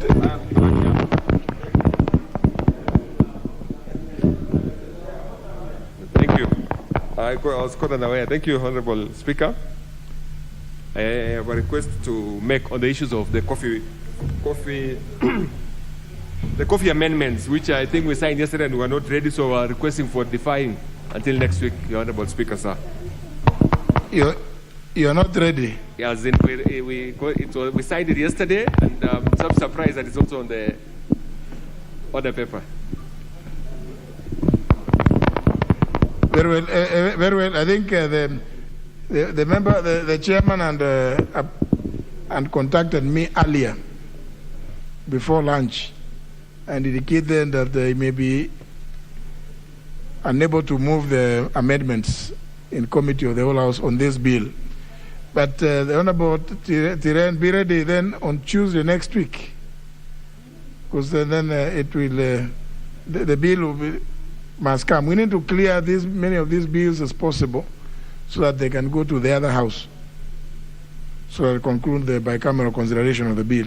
So, honourable members, when we go to order number 12, business appearing as Roman 2 is being deferred to Tuesday next week. It will not be considered in committee of the whole House, so that the committee will just consider what appears as Roman 1. Next order. Order number 12, committee of the whole House.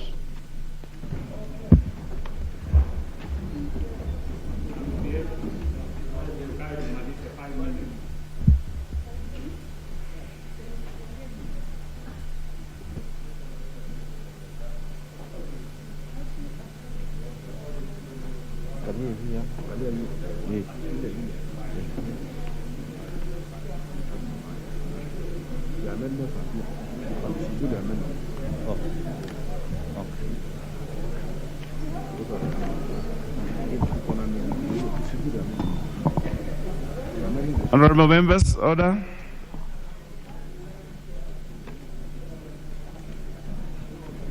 We are now in committee of the whole to consider supplementary appropriation bill, National Assembly Bill number 14 of 2022. Clauses 2, 3, 4, and 5. I propose the question that clauses 2, 3, 4, and 5 be part of the bill. There are no amendments to this. I therefore put the question that clauses 2, 3, 4, and 5 be part of the bill. Will as many of that opinion say aye? Will as many of the contrary opinion say nay? Ayes have it. First schedule. I propose the question that the first schedule be the first schedule of the bill. Chair, there is an amendment to this.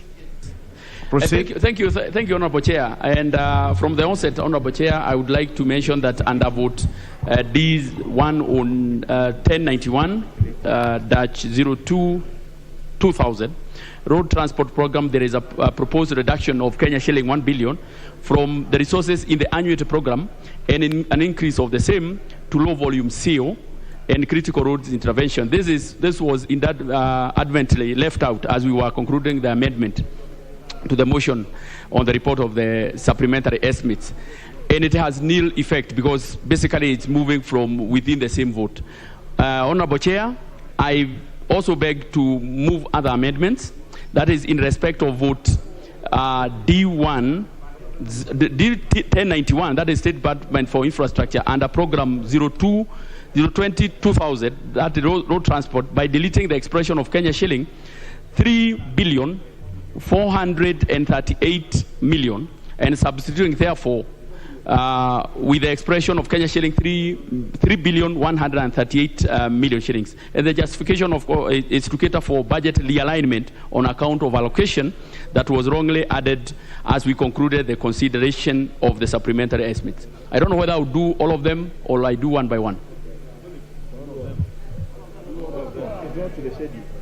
Because it's basically the... Yes, it is in the same schedule, in the so schedule. you can proceed with all of them. B, in respect of vote D1109, that is Ministry of Water and Sanitation and Irrigation, under the program 117,000, that is Water and Sewerage Infrastructure Development, by deleting the expression of Kenya shilling 956,500,000 and substituting therefore with the expression of Kenya shilling 1,306,500,000. And the justification of is to cater for the realignment on the account of an allocation that was wrongly left out and included in the transport budget as we concluded the consideration of the supplementary estimate. You see that the figures that have moved from roads are the actual figures that came to water.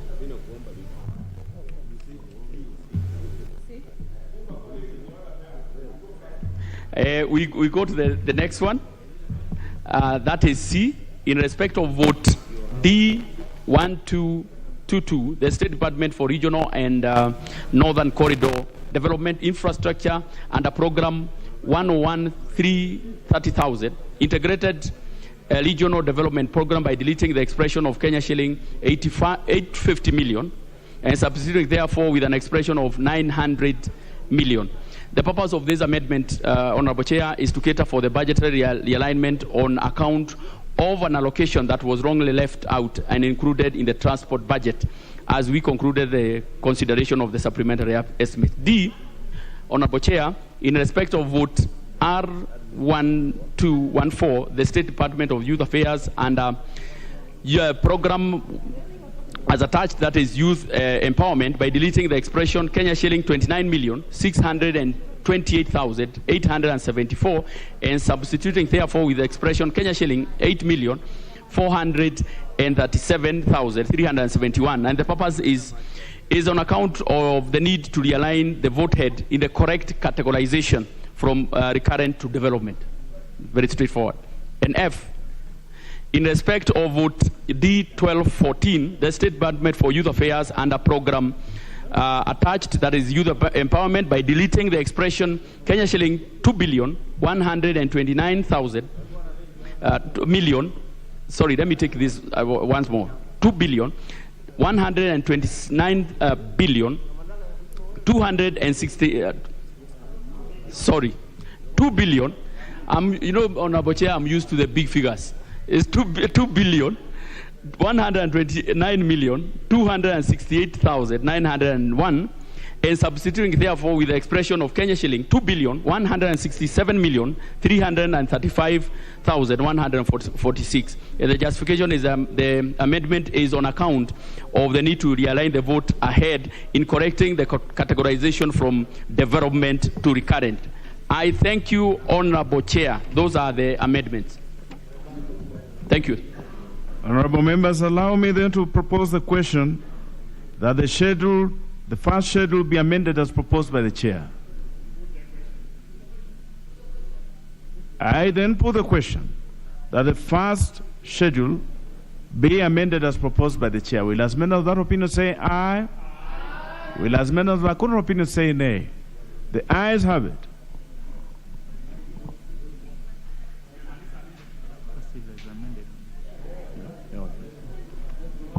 I now put the global question that the first schedule as amended be part of the bill. Will as many of that opinion say aye? Will as many of the contrary opinion say nay? The ayes have it. Second schedule. I propose the question that the second schedule be the second schedule of the bill. I now put the question that the second schedule be the second schedule of the bill. Will as many of that opinion say aye? Will as many as have a contrary opinion say nay? The ayes have it. Title. I propose the question that the title be the title of the bill. I now put the question that the title be the title of the bill. Will as many of that opinion say aye? Will as many as have a contrary opinion say nay? The ayes have it. Clause 1. I propose the question that clause 1 be part of the bill. I now put the question that clause 1 be part of the bill. Will as many of that opinion say aye? Will as many as have a contrary opinion say nay? The ayes have it. The mover to move reporting. Honorable Speaker, Honorable Chair, I beg to move that the committee do report to the House its consideration of supplementary appropriations bill, National Assembly Bill number 14 of 2022, and its approval therefore with amendments. I now put the question, which is that the committee do report to the House its consideration of the supplementary appropriation bill, National Assembly Bill number 14 of 2022.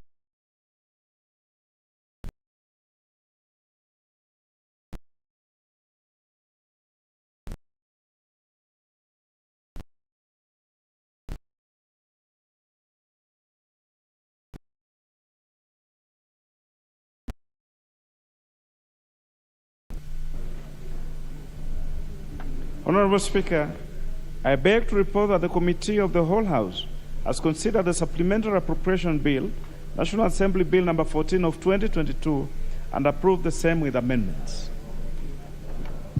Very well. The mover of the bill to move agreement with the report. Okay. Honorable Speaker, I beg to move that the House do agree with the committee in the said report, and I also request Honorable Kemunya to second the motion for agreement with the report of the committee of the whole House. Honorable Kemunya for seconding. Honorable Speaker, I beg to second.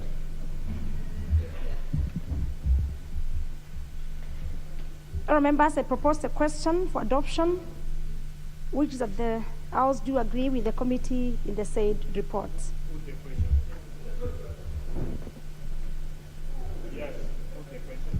And with that, members, I move to put the question for adoption, which is that the House do agree with the committee in the said report.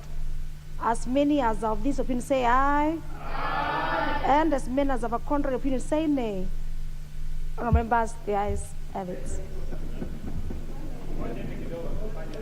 The move of the bill to move the third reading. Thank you, Honorable Speaker. Honorable Speaker, I beg to move that the supplementary appropriation bill, National Assembly Bill number 14 of 2022, be now read a third time. I also request Honorable Kemunya to second. Honorable Kemunya to second. Honorable Speaker, I beg to second and to thank the members for the effort they have put and for the time they have put in the processing of this and sacrifices made, despite the other onerous responsibilities that are calling for them out there, so that we can give Kenyans a break in terms of the financing of the activities. I beg to second.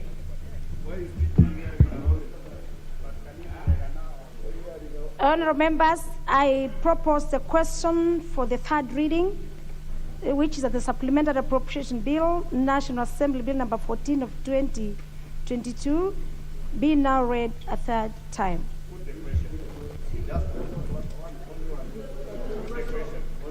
Let me just have a comment. Let me just ask the Honourable.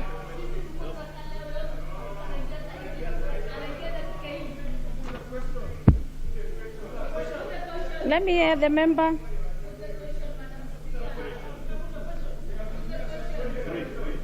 Just give the Honourable member. Thank you, Honourable Speaker. Yes. Honourable Speaker, I beg your indulgence and not be long. Just to congratulate the chair of the Budget and Appropriations Committee and his chairman and his committee. I know, Honourable Speaker, the Honourable Mulele will just hold for a minute, I am sure of that. But Chair, I also wanted to point out, Honourable Chair, that indeed the communication that the Speaker gave is very well informed, but also to encourage the Budget and Appropriations Committee that where Treasury goes against the law, and we have a precedent, Honourable Speaker, in the Budget and Appropriations Committee of refusing to approve anything that goes ultra via the Constitution in terms of Article 223. You will remember this House, Honourable Speaker, declined to approve the Ruaraka land payment of 1.5 billion shillings, Honourable Speaker, and that is a record that is before this House. So I just want to encourage the Budget and Appropriations Committee, in future, anything that is ultra via the Constitution in terms of provisions of Article 223, this House has a mandate of denying that, and that matter then goes to the Public Accounts Committee, and it's my hope that even on the Ruaraka land scandal, Honourable Speaker, that the Public Accounts Committee and other investigative agencies will be able to get to the root cause, because this House did disapprove that payment of 1.5 billion shillings, and therefore the Ruaraka land thief and those who are collaborators, Honourable Speaker, can have action taken against them. With that, Honourable Speaker, I support. Very well. The mood is I put the question, Honourable members. I move to put the question for the third reading, and I've confirmed that the House is properly constituted for me to be able to do the same. I therefore put the question, which is that the Supplementary Appropriation Bill, National Assembly Bill number 14 of 2022, be now read a third time. As many as of that opinion say aye. Aye. And as many as of a contrary opinion say nay. The ayes have it.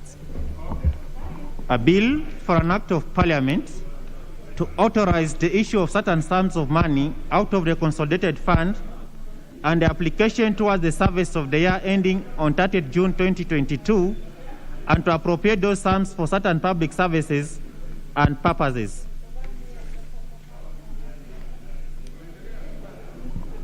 Order number 13, the Elections Amendment Bill, National Assembly Bill number 3 of 2022, second reading.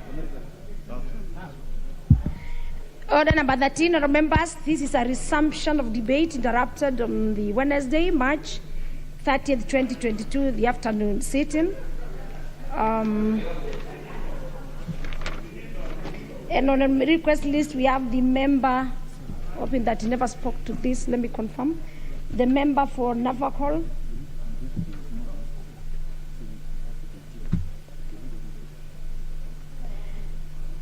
Very well. I have confirmed that the leader of majority was moving. So you have the floor to... So you have the floor, the leader of majority.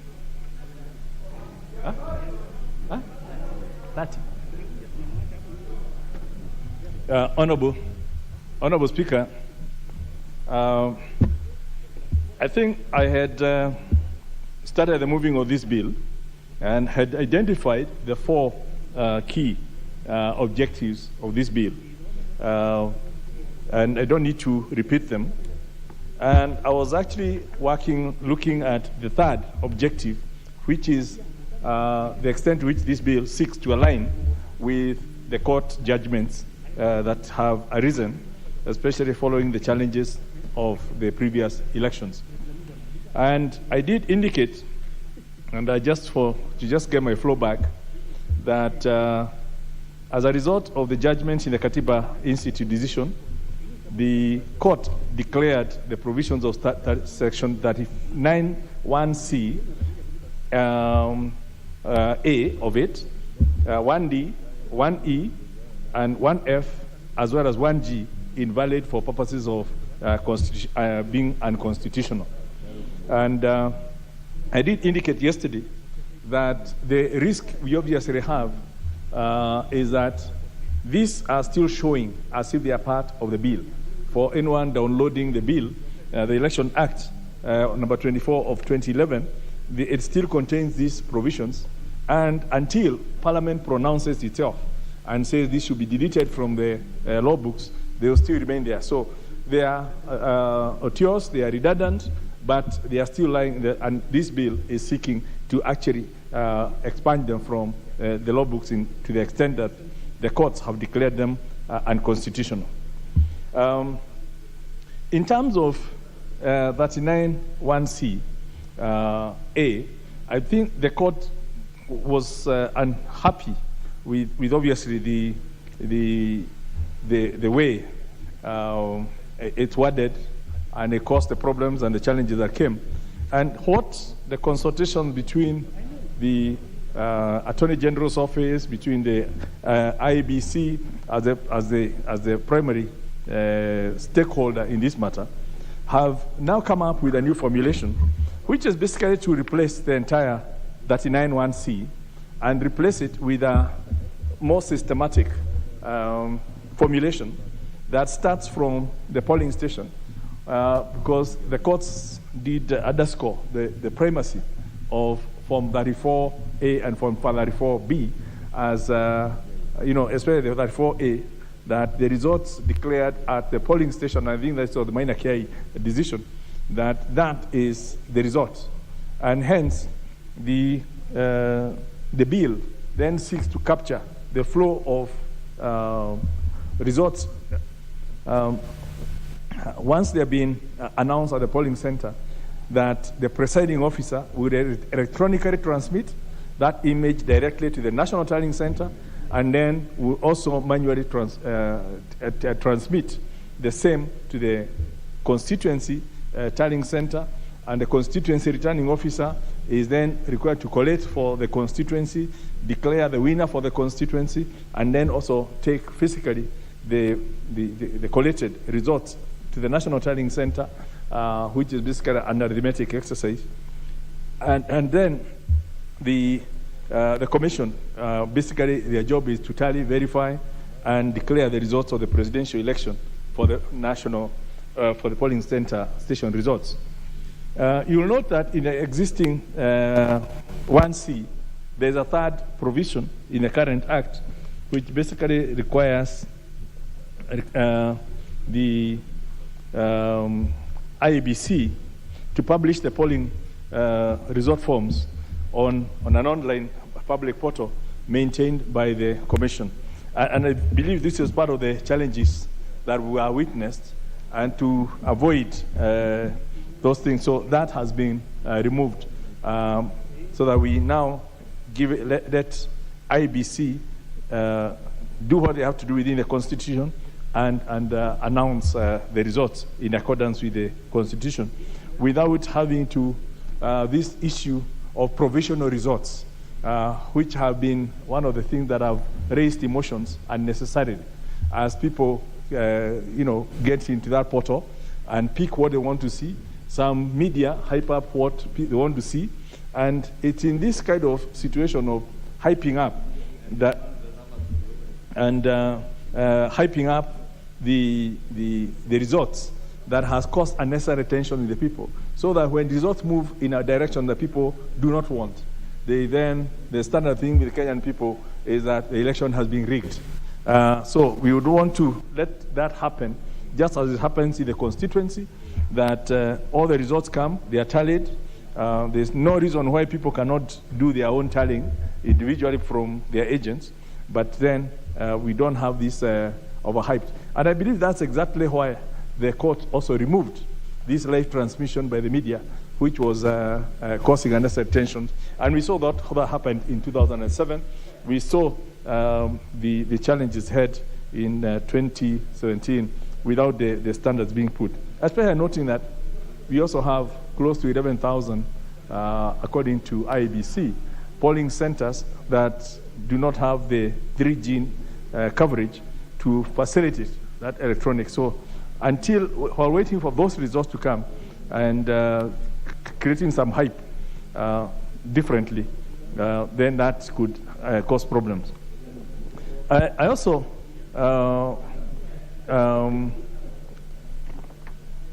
and I think this, apart from the Katiba, it also brings in the 2017 election petition in the court, where the court decreed that the final election results is what is contained in the election declaration forms, which is the primary document, and I think I've explained that. Further, the court took issue with some of the amendments then, which had been introduced in 2016. And these are the ones that were declared unconstitutional, that had eliminated the term prescribed form. So now we are reinstating that form, that it's in the prescribed form, not just any form. So the main issue really that the court had warranty a declaration of invalidity of Section 39 was failure to indicate that the results submitted to have to be submitted in the prescribed form, which is the famous Form 34A series at the polling station, Form 34B at the constituent tallying center, and I believe it's Form 34C at the county.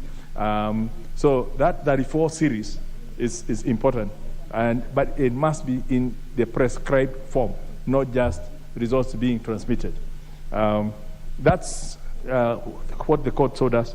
So basically, to quote, if you allow me, Honorable Speaker, to quote part of that decision in the court, the judge observed that the problem, and I quote, "The problem insofar as I can see is with regard to transmission of results from polling stations to the constituency and national tallying centers as required by the new section 39(1)(ca).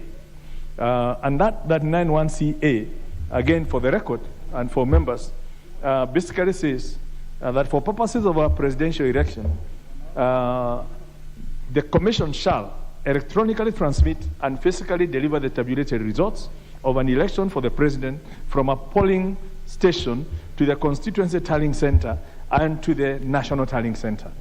Now, so what the judge observed then, if I continue, is first, there's no requirement for the results to be transmitted in any prescribed form, which was an essential requirement in the deleted subsection. This was also an essential safeguard that guaranteed verifiability, transparency, and accountability of the election results transmitted from polling centers to their constituency and national tallying centers. This is made even more troubling by the fact that results will also be physically delivered to the constituency and national tallying centers, but in no particular prescribed form. This not only opens the results to possible adulteration and manipulation, but also mischief. The amendment obviously reverses the gains the country had made in electoral reforms, including results transmitted in a particular form.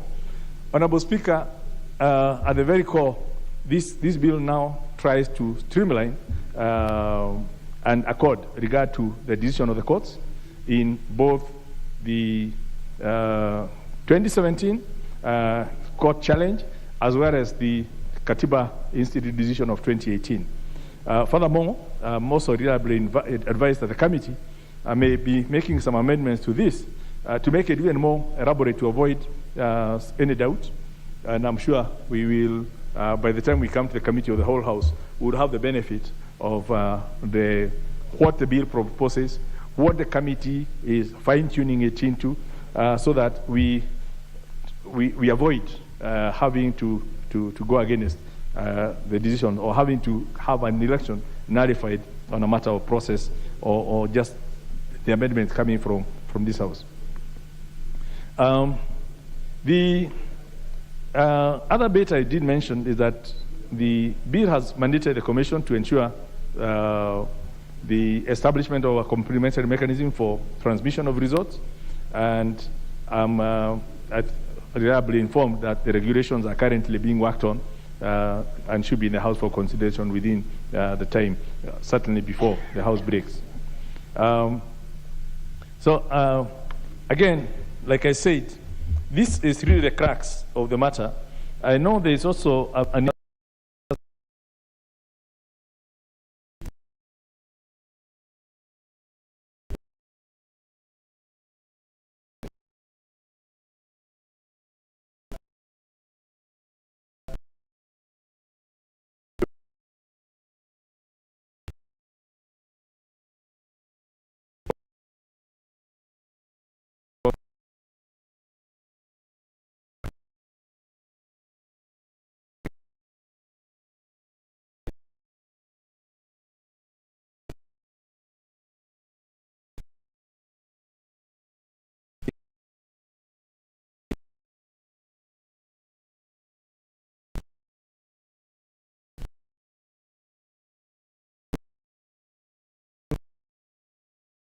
Then you have nominations, I believe, for this particular year. The schedule is that they should have been cleared by 22nd.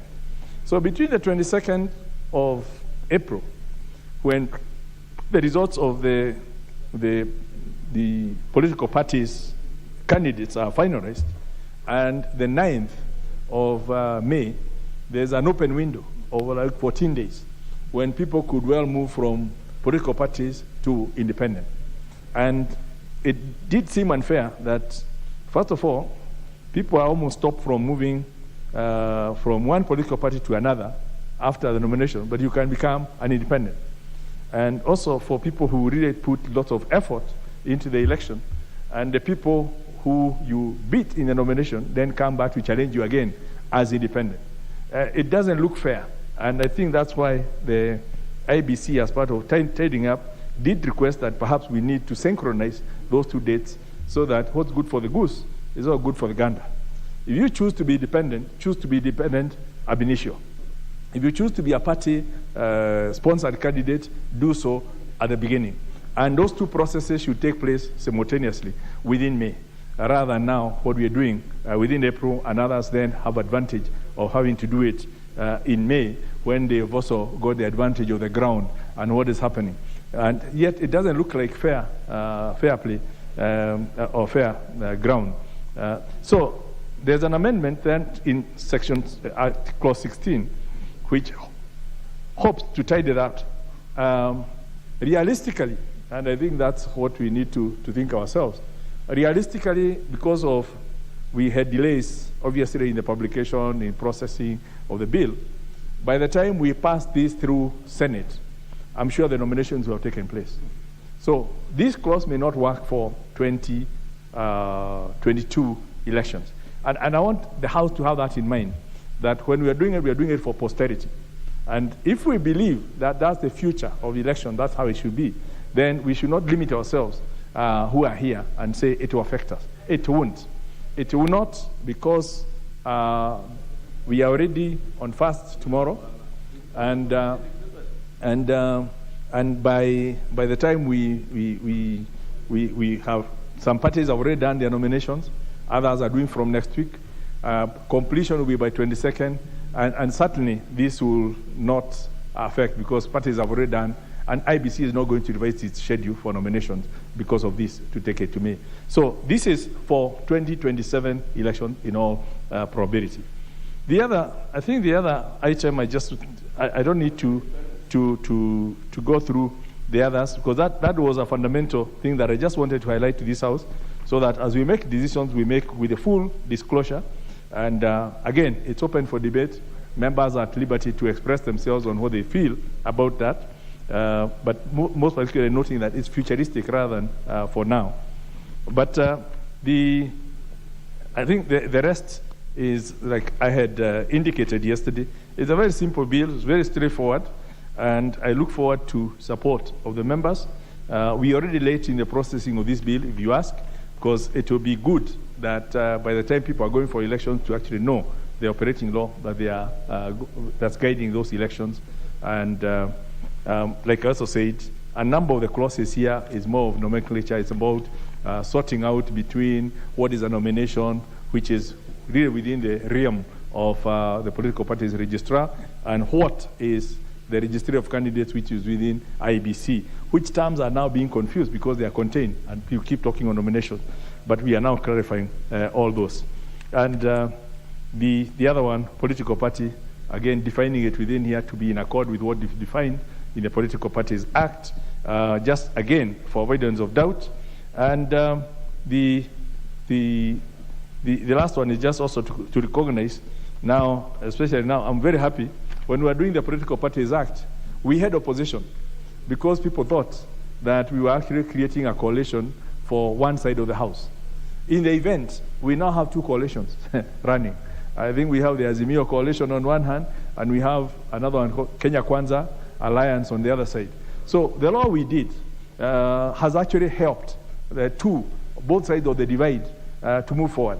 But for them to actually actualize the benefits of their moving forward, we now need one final step, which is to allow or facilitate how either of these two alliances plus several others that also form will then submit their nomination rules, and which is not provided for in law as of now, and is being provided for in this new act. Honourable Speaker, I'm passionate about this thing. I'm very happy that the committee of JLAC has been looking at this bill even when it was a legislative proposal. They had a lot of time with the IABC, and they discussed it, and even by the time it came for publication, I'm sure they had already agreed on most of the issues. And on that note, Honourable Speaker, I beg to move and request the Honourable TJ Kojwang, the Vice Chair of the Justice and Legal Affairs Committee, to second. Very well. Before the Honourable TJ Kojwang seconds, please remember, join me in welcoming two students from Kikuyu constituency who are seated at the Speaker's Gallery. Angela Wamunyu from Kianda School and Hemi Mumbi from Miara School. You're welcome to the assembly. Then, yes, can we have Honorable TJ Kojwang? Madam Speaker, I thank you for an opportunity to second this bill. May I know that I have 30 minutes? I think that is what available for me, so that I can plan myself accordingly. Madam Speaker, this bill is a culmination of several bills that... Honorable TJ, yes, you have 30 minutes, yes, because you are doing it as a chair. Yes, it is a culmination of several legislations we have made to safeguard the electoral process, you know that we worked on Political Parties Act. We have worked on several bills touching on campaign financing. This is now the last of them that therefore anchors the electoral process in Kenya. It is an important bill for members. We decree, everybody has said so, that election legislation should not come in the middle of election cycle. It is not wise, but here it is, as we can see. The problem of legislation making is that government bills would emanate from cabinet through the Attorney General. This is where there is a disconnect, that we need to see how to process these things in a manner that gives the House the teeth that it has for legislative making. And so they take as long as they want in cabinet, and they bring to us these things at the tail end of an exercise. And so, doing the best we could with what we have, we still have a situation like such as this, that while a referee has already held the whistle and the players are on the field, then the referee holds the game and changes or seeks to change the rules. It is not fair. And we have said so. We have told the Commission, we have told the Executive that in future, this House will express itself very strongly on such processes that seem to be changing rules of the game, as it were. It is because of this that, for example, Madam Chair, you see members are reacting naturally, because it is coming at a point at which people have taken interests, and there is the fear of the unknown. Not actually fear, but it's the anxiety and the perplexity of the unknown. And so when you find changes in the middle of the ship, it's a problem. But having said so, I want to assure the country, and I want to assure members that we as a committee, we have looked at this bill in and out. And the text that the committee has come up with is so far the cleanest and the safest that there has been in the history of electoral practices in Kenya.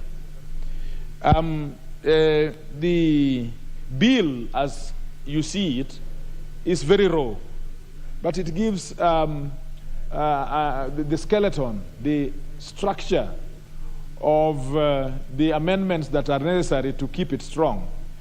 But I want to urge members that before you look at the bill and make an opinion, please look at the report of the committee, which is available even on the portal.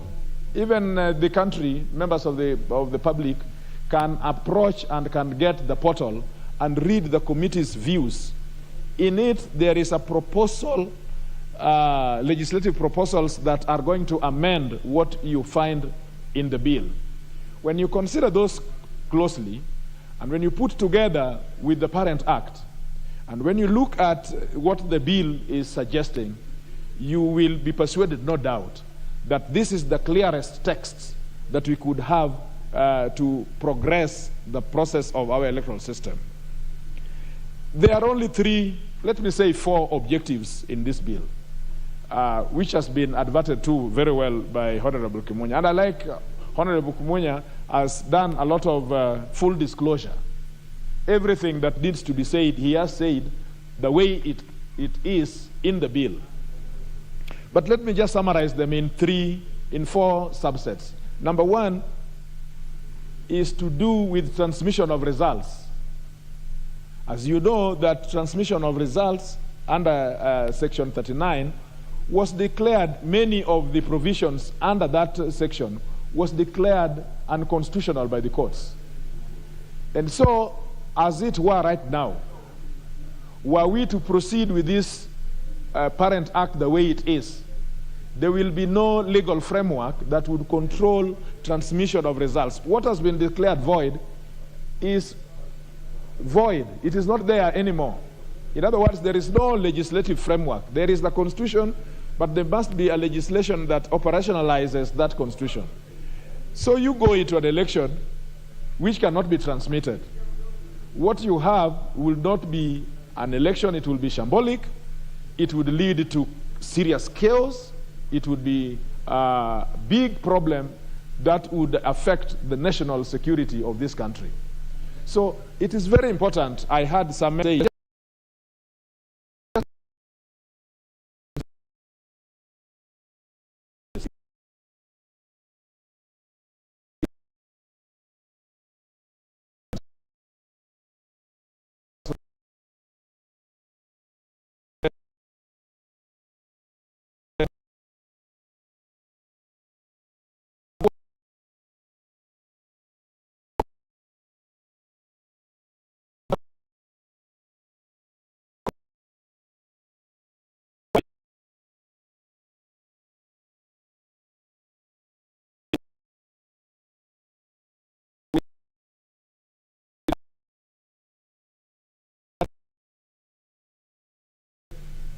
and we have said that since it is something which is case by case, since it is something which is detailed, IBC must give us regulations which tells us exactly how this Thuraya will be used, exactly how 4 or 5 GB will be used, if network or somebody switches off the light at night, what really must be done. And we have said in this bill that we must see these regulations in this House 30 days from assent of this bill, meaning that by May, they will have to give us these regulations, and we'd have to scrutinize them to know that they fit the bill. The third thing is we have had to crystallize the court cases that have come about. You remember the Supreme Court, the Raila 1 and the Raila 2. You remember the second presidential vote. You remember several cases that have happened, starting from the Katiba that the leader of majority has talked about, to the others that emanate from the Supreme Court decision. Now, and this is how democracy works. We make the law, but somebody else interprets the law, and somebody enforces the law. And so when we did our best as at that time, the courts have scrutinized some of those specific provisions and have found them unconstitutional, void, or those which they cannot be operated. Now, if you don't work on them, then you have a vacuum. And you cannot allow law to operate in a vacuum. Law must be there. Now, members need to know that we are Amurabi, the lawgiver. We cannot shy away. We must give the law. If the court says this is unconstitutional, then we must address that situation and say what the law must be. And so we have summarized all those kind of cases and identified which of those have been affected and in what manner they can be rectified. Now, those are not idle issues. Those are important issues, so that I would just want to underpin the importance of this legislation and how it will affect the elections that will come. But specifically, we have interacted with this bill when it was a legislative proposal. That is before even the leader of majority conceived it to be a bill. And I was telling him the other day that we have engaged on this for more than 8 months. He didn't believe me because, he was shown these proposals much later. But because of that, we have really some background.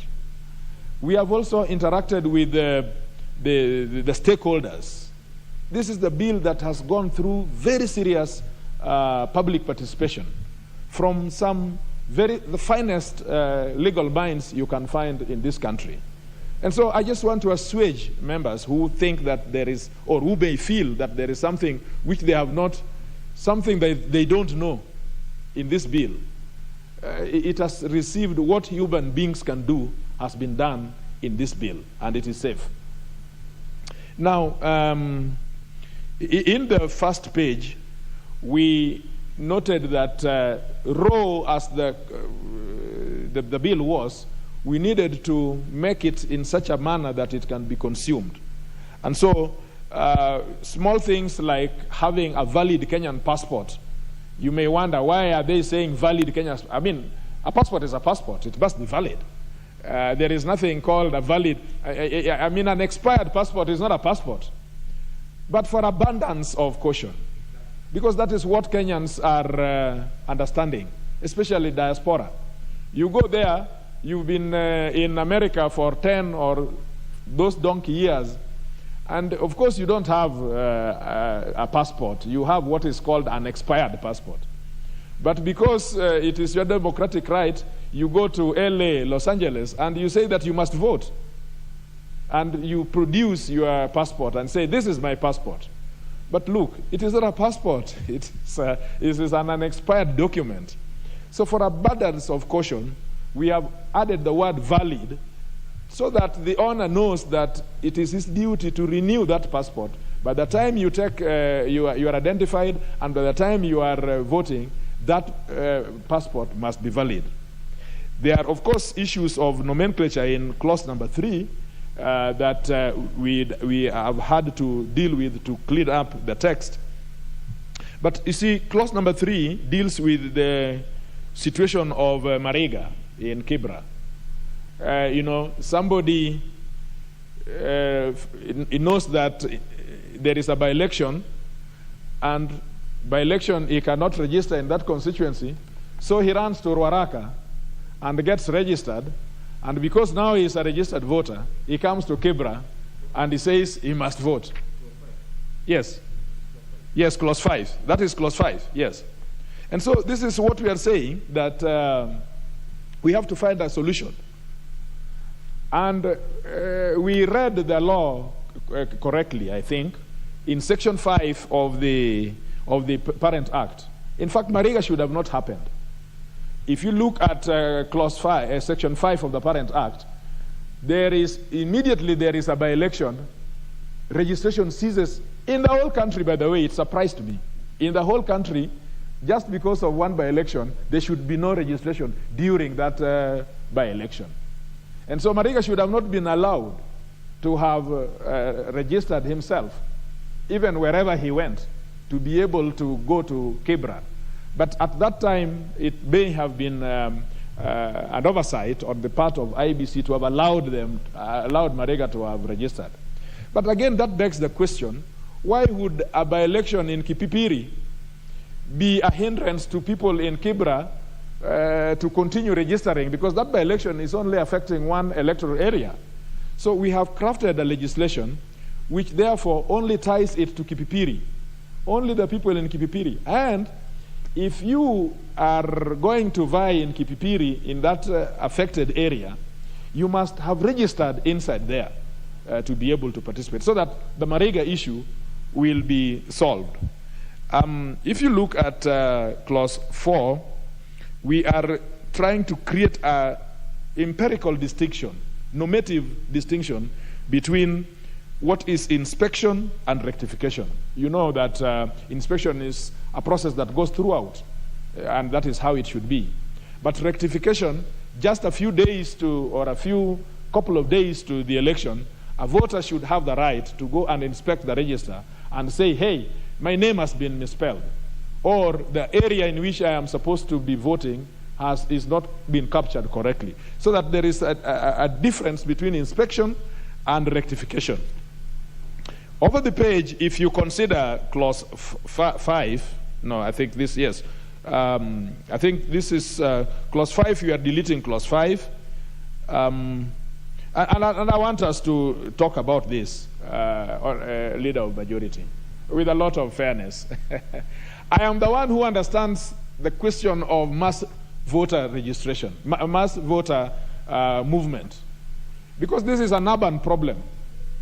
You go to Ruaraka, somebody decides, and KJ will tell you there, somebody decides that because this is an urban area which is just next to the other, because KJ has been blessed, as he is usually blessed, with a little bunny in his pocket, all members from Roraka want to troop to his constituency just to benefit from the little that he has. As soon as that process is done, they are running again to this other side because looking for CDF and looking for an opportunity for KJ to sign something or the other. Now, this is a worrying trend in Kenya, so that then you find that, as Leader of Majority was saying, decisions which are made in that constituency is not made by the people who live or who have interest there. Fair enough, Leader of Majority, we agree. But my concerns of the Constitution is supreme than all these other issues that I see. I want to understand what is the text. So what is the policy decision IBC is bringing? I can see the mischief very correctly. But how do they want to approach it? So you see, in the bill that we have, they are saying that you should be ordinarily a resident, you should be carrying on business, you should be employed, or you should possess land or residential building. Surely, this is, if you come to Ruaraka, you are literally abusing people of Ruaraka. How do you expect somebody in those beautiful cartons that we have as houses to start saying that I have to be employed? Who is employed in Ruaraka? And who is responsible for unemployment in Ruaraka? Then you say I should have possessed land. Which land should I possess in Ruaraka? And who should be responsible? He says that we should have a tenant. Yes, you can add. But you see, the Honorable Leader of Majority, he lives in Karen. And if he doesn't live in Karen, maybe he lives in Upper Muthaiga, where then there is a beautiful lease drawn by fabulous lawyers, which can show that he's a tenant. Now, how am I supposed to show that I'm a tenant in those carton houses? This is an affront to Kenyans. And until Article 43, and until those social rights, the country must work towards uplifting the majority of Kenyans to such a level that you can now ask some of these questions. And why would you want to make the voter have the burden of proving himself anyway to enjoy his rights? Now, what IBC are doing, they're asking people for letters from the chief. Now, which chief would show that I'm a resident? It has been abused. You have to pay chiefs money to be able to give you a small 100 bob, to be able to give you a letter. So we said that whereas we see the mischief, the manner in which you have told us under Article 38, subarticle 3, is not reasonable for the enjoyment of those political rights. And in any case, even then, these are rights which can be limited, all right, but you know that you have under Article 24, Article 2, you have to show how that limitation is going to work, the extent of that limit, and exactly what you are limiting.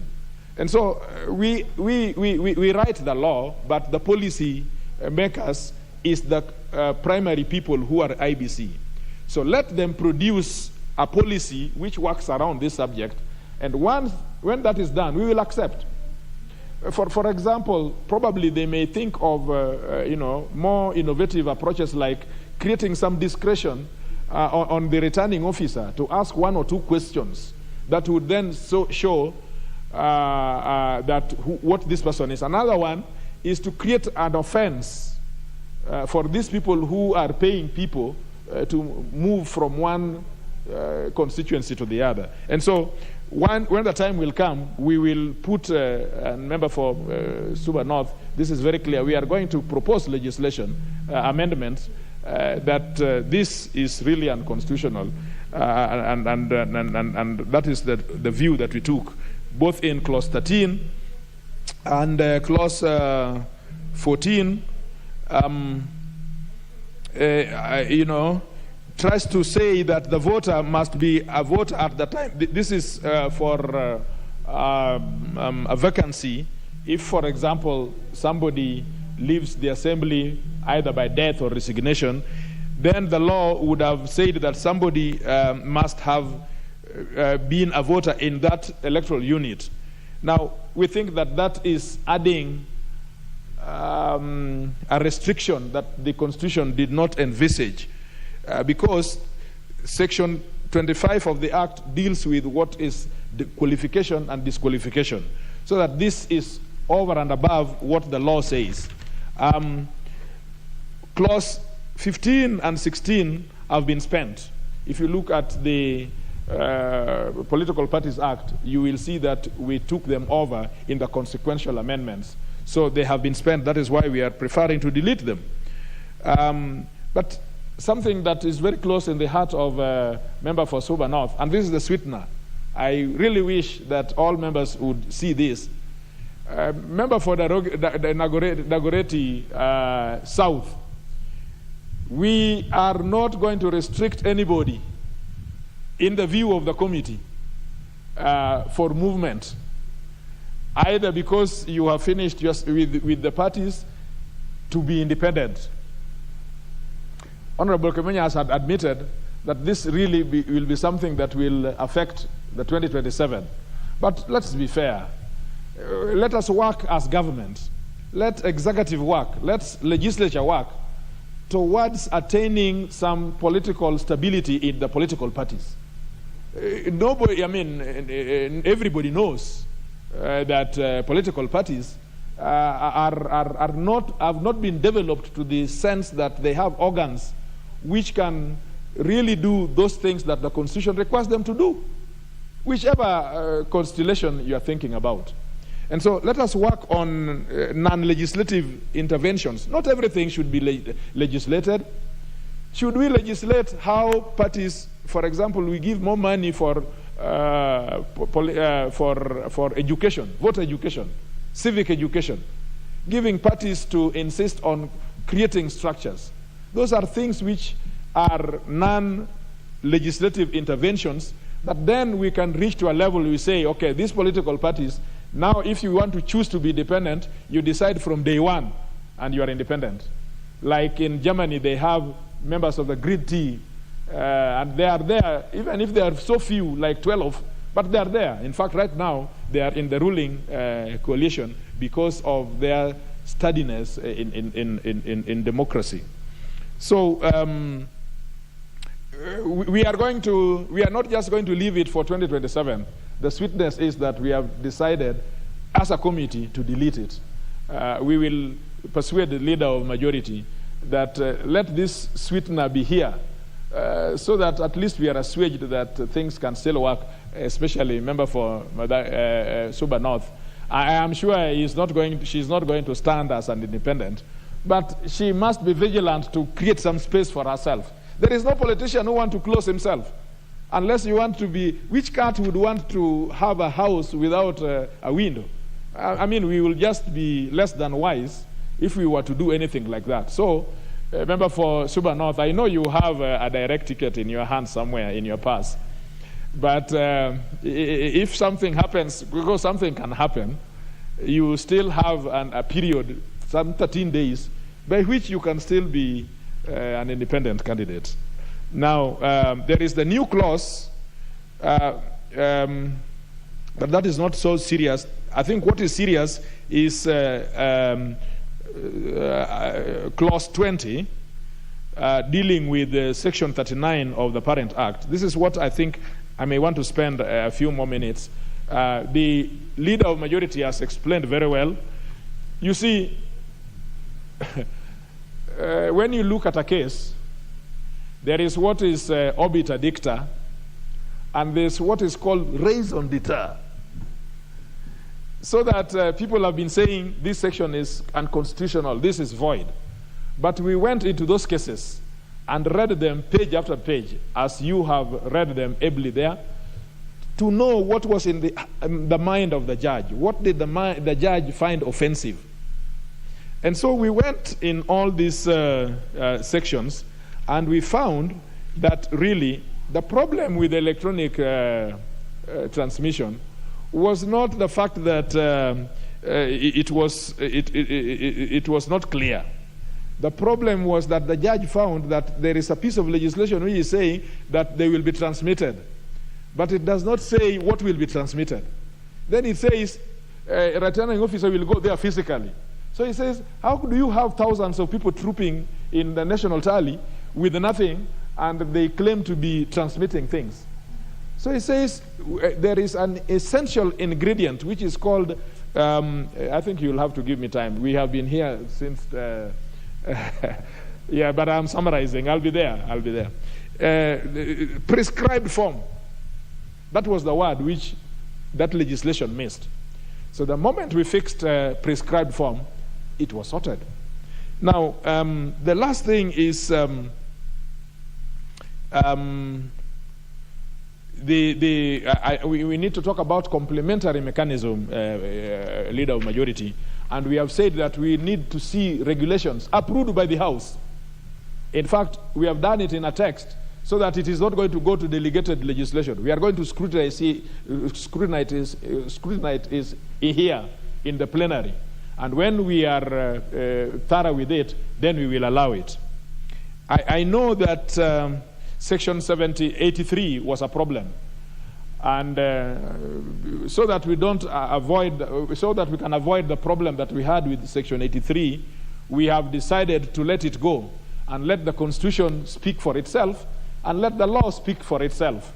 The last one has to do with dispute settlement. I've just received a text here from IBC, which is persuading me that I need to rework the content of Clause 22 so that IBC has a jurisdiction of dispute settlement, and that dispute settlement should be in 72 hours from the date of from the final date of registration of candidates. So, Madam Speaker, the timing is still 72, but they are saying that, look, it must be after the registration of all candidates, because if you don't do that, the question will be, if you let them publish, then it will be final. The question will be, now what are...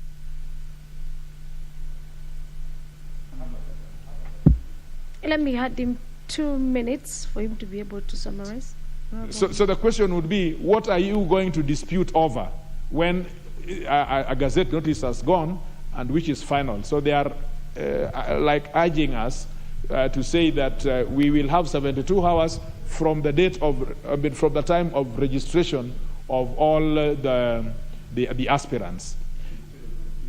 Yes, of course, yes, instead of the 48 provided. So, Madam Speaker, this legislation is safe. In any case, this is second reading. Let us debate it with robustness that we can. But let us all come for committee stage. And I want to urge members to proffer as many of their proposed amendments as they can. With the leadership of the Leader of Majority, we can still come and sit down and harmonize all those viewpoints and come up with a legislation that will pass with the Senate without mediation. Because again, that is where the problem is. It could be held there for a long time, and yet this process must go on. I want to thank you for that opportunity to second this bill, and Leader of Majority, we want to thank you for the services of your office in the committee. You provided for us a very competent legal young man. I've never seen, I did not know that there are so many young men in this campus that are so sharp.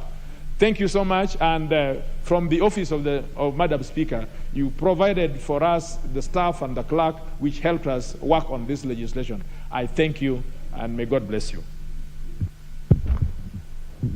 Very well. Yes, you want to be on record second? Yes. Give me I therefore hereby second. Thank you very much. Thank you. All members, I therefore propose the question, which is the Elections Amendment Bill, National Assembly Bill number 3 of 2022, be now read a second time.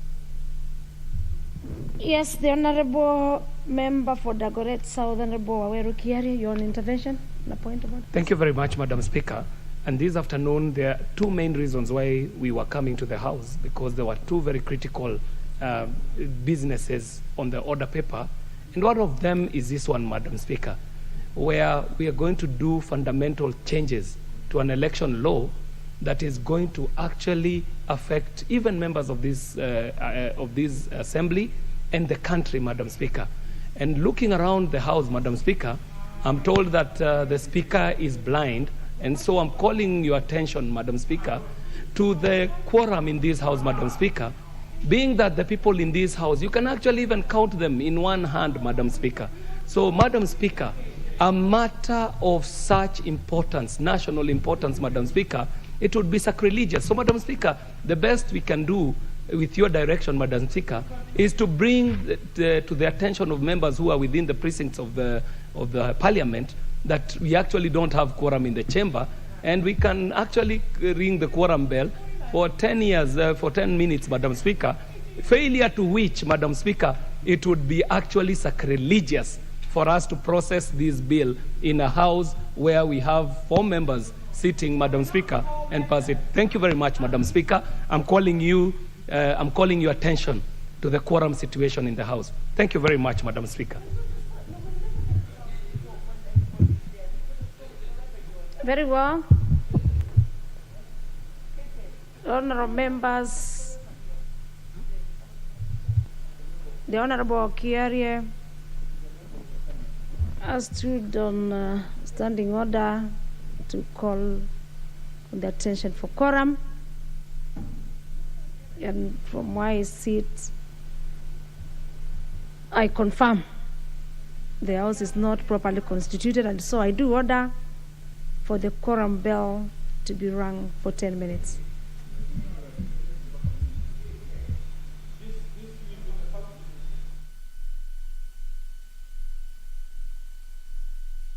Yes.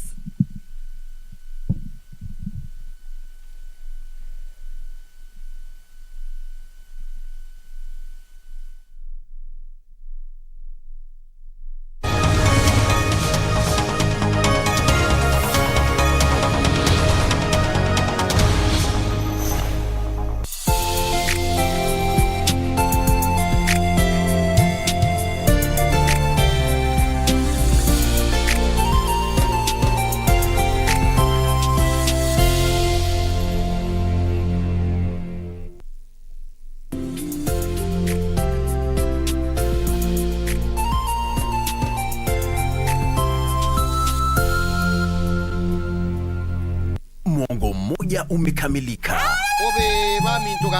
Twarejea kwa udi na uvumba, kwa vishindo si haba, nderemo na vifijo. Tulia tuli, maana mambo si kama kawaida tena, kwani kupitia runinga yako ya KBC ushapata tarehe. Vitimbi hivi karibuni. The management, staff and students of Merisho School wish to convey our congratulatory message to the KCPE candidates on their well-deserved success. Well done and congratulations on passing the 2021 KCPE exams. Your talent, dedication and hard work have led you to victory. Merisho School, home of the boy child.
Give me some time, sabayo akade nawe, nyemu kumbosi nawe, baby maybe one night, but tonight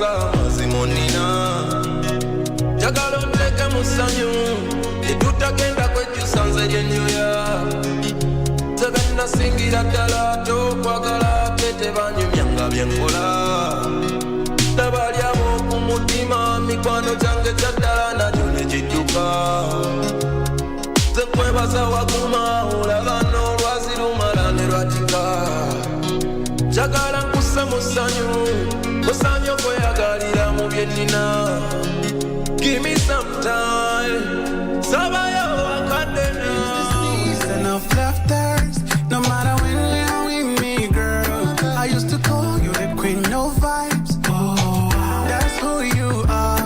It is the season of laughters, no matter when you're with me, girl. I used to call you the queen, no vibes. Oh, that's who you are.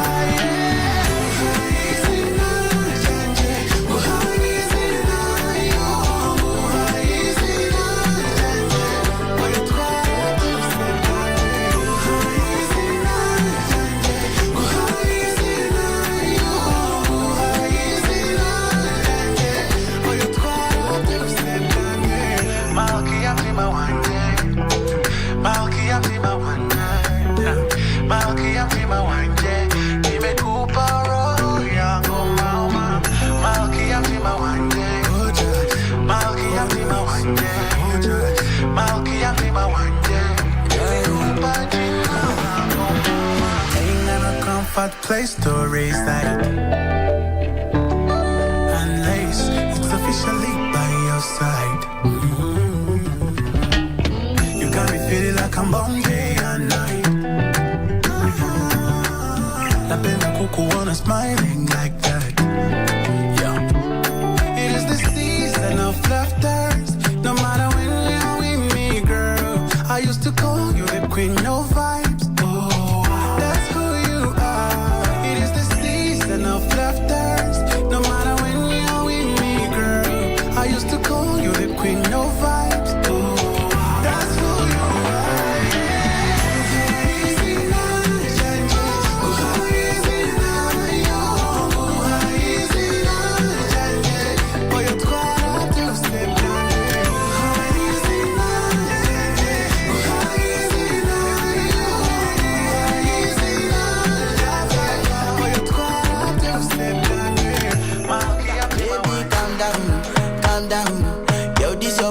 Put in my heart for lockdown, oh lockdown. Yo, you sweet life, phantom. If I tell you say I love you, you know they for me, young girl, oh young girl. No tell me no, oh.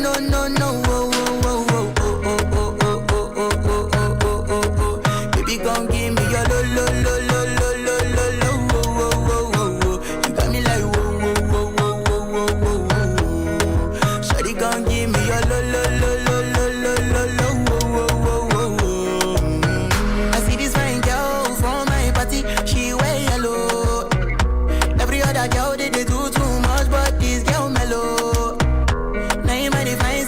I go use they tell I'm mellow.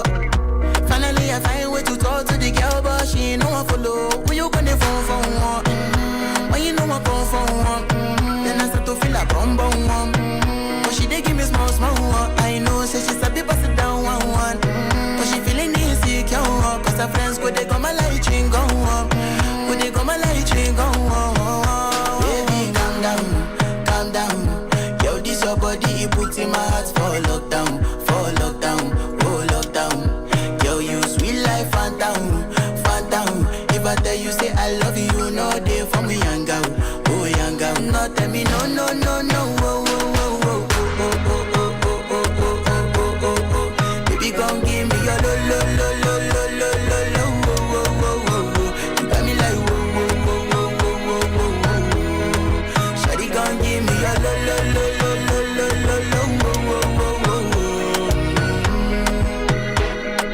As I reach my house, I see me got a small wall.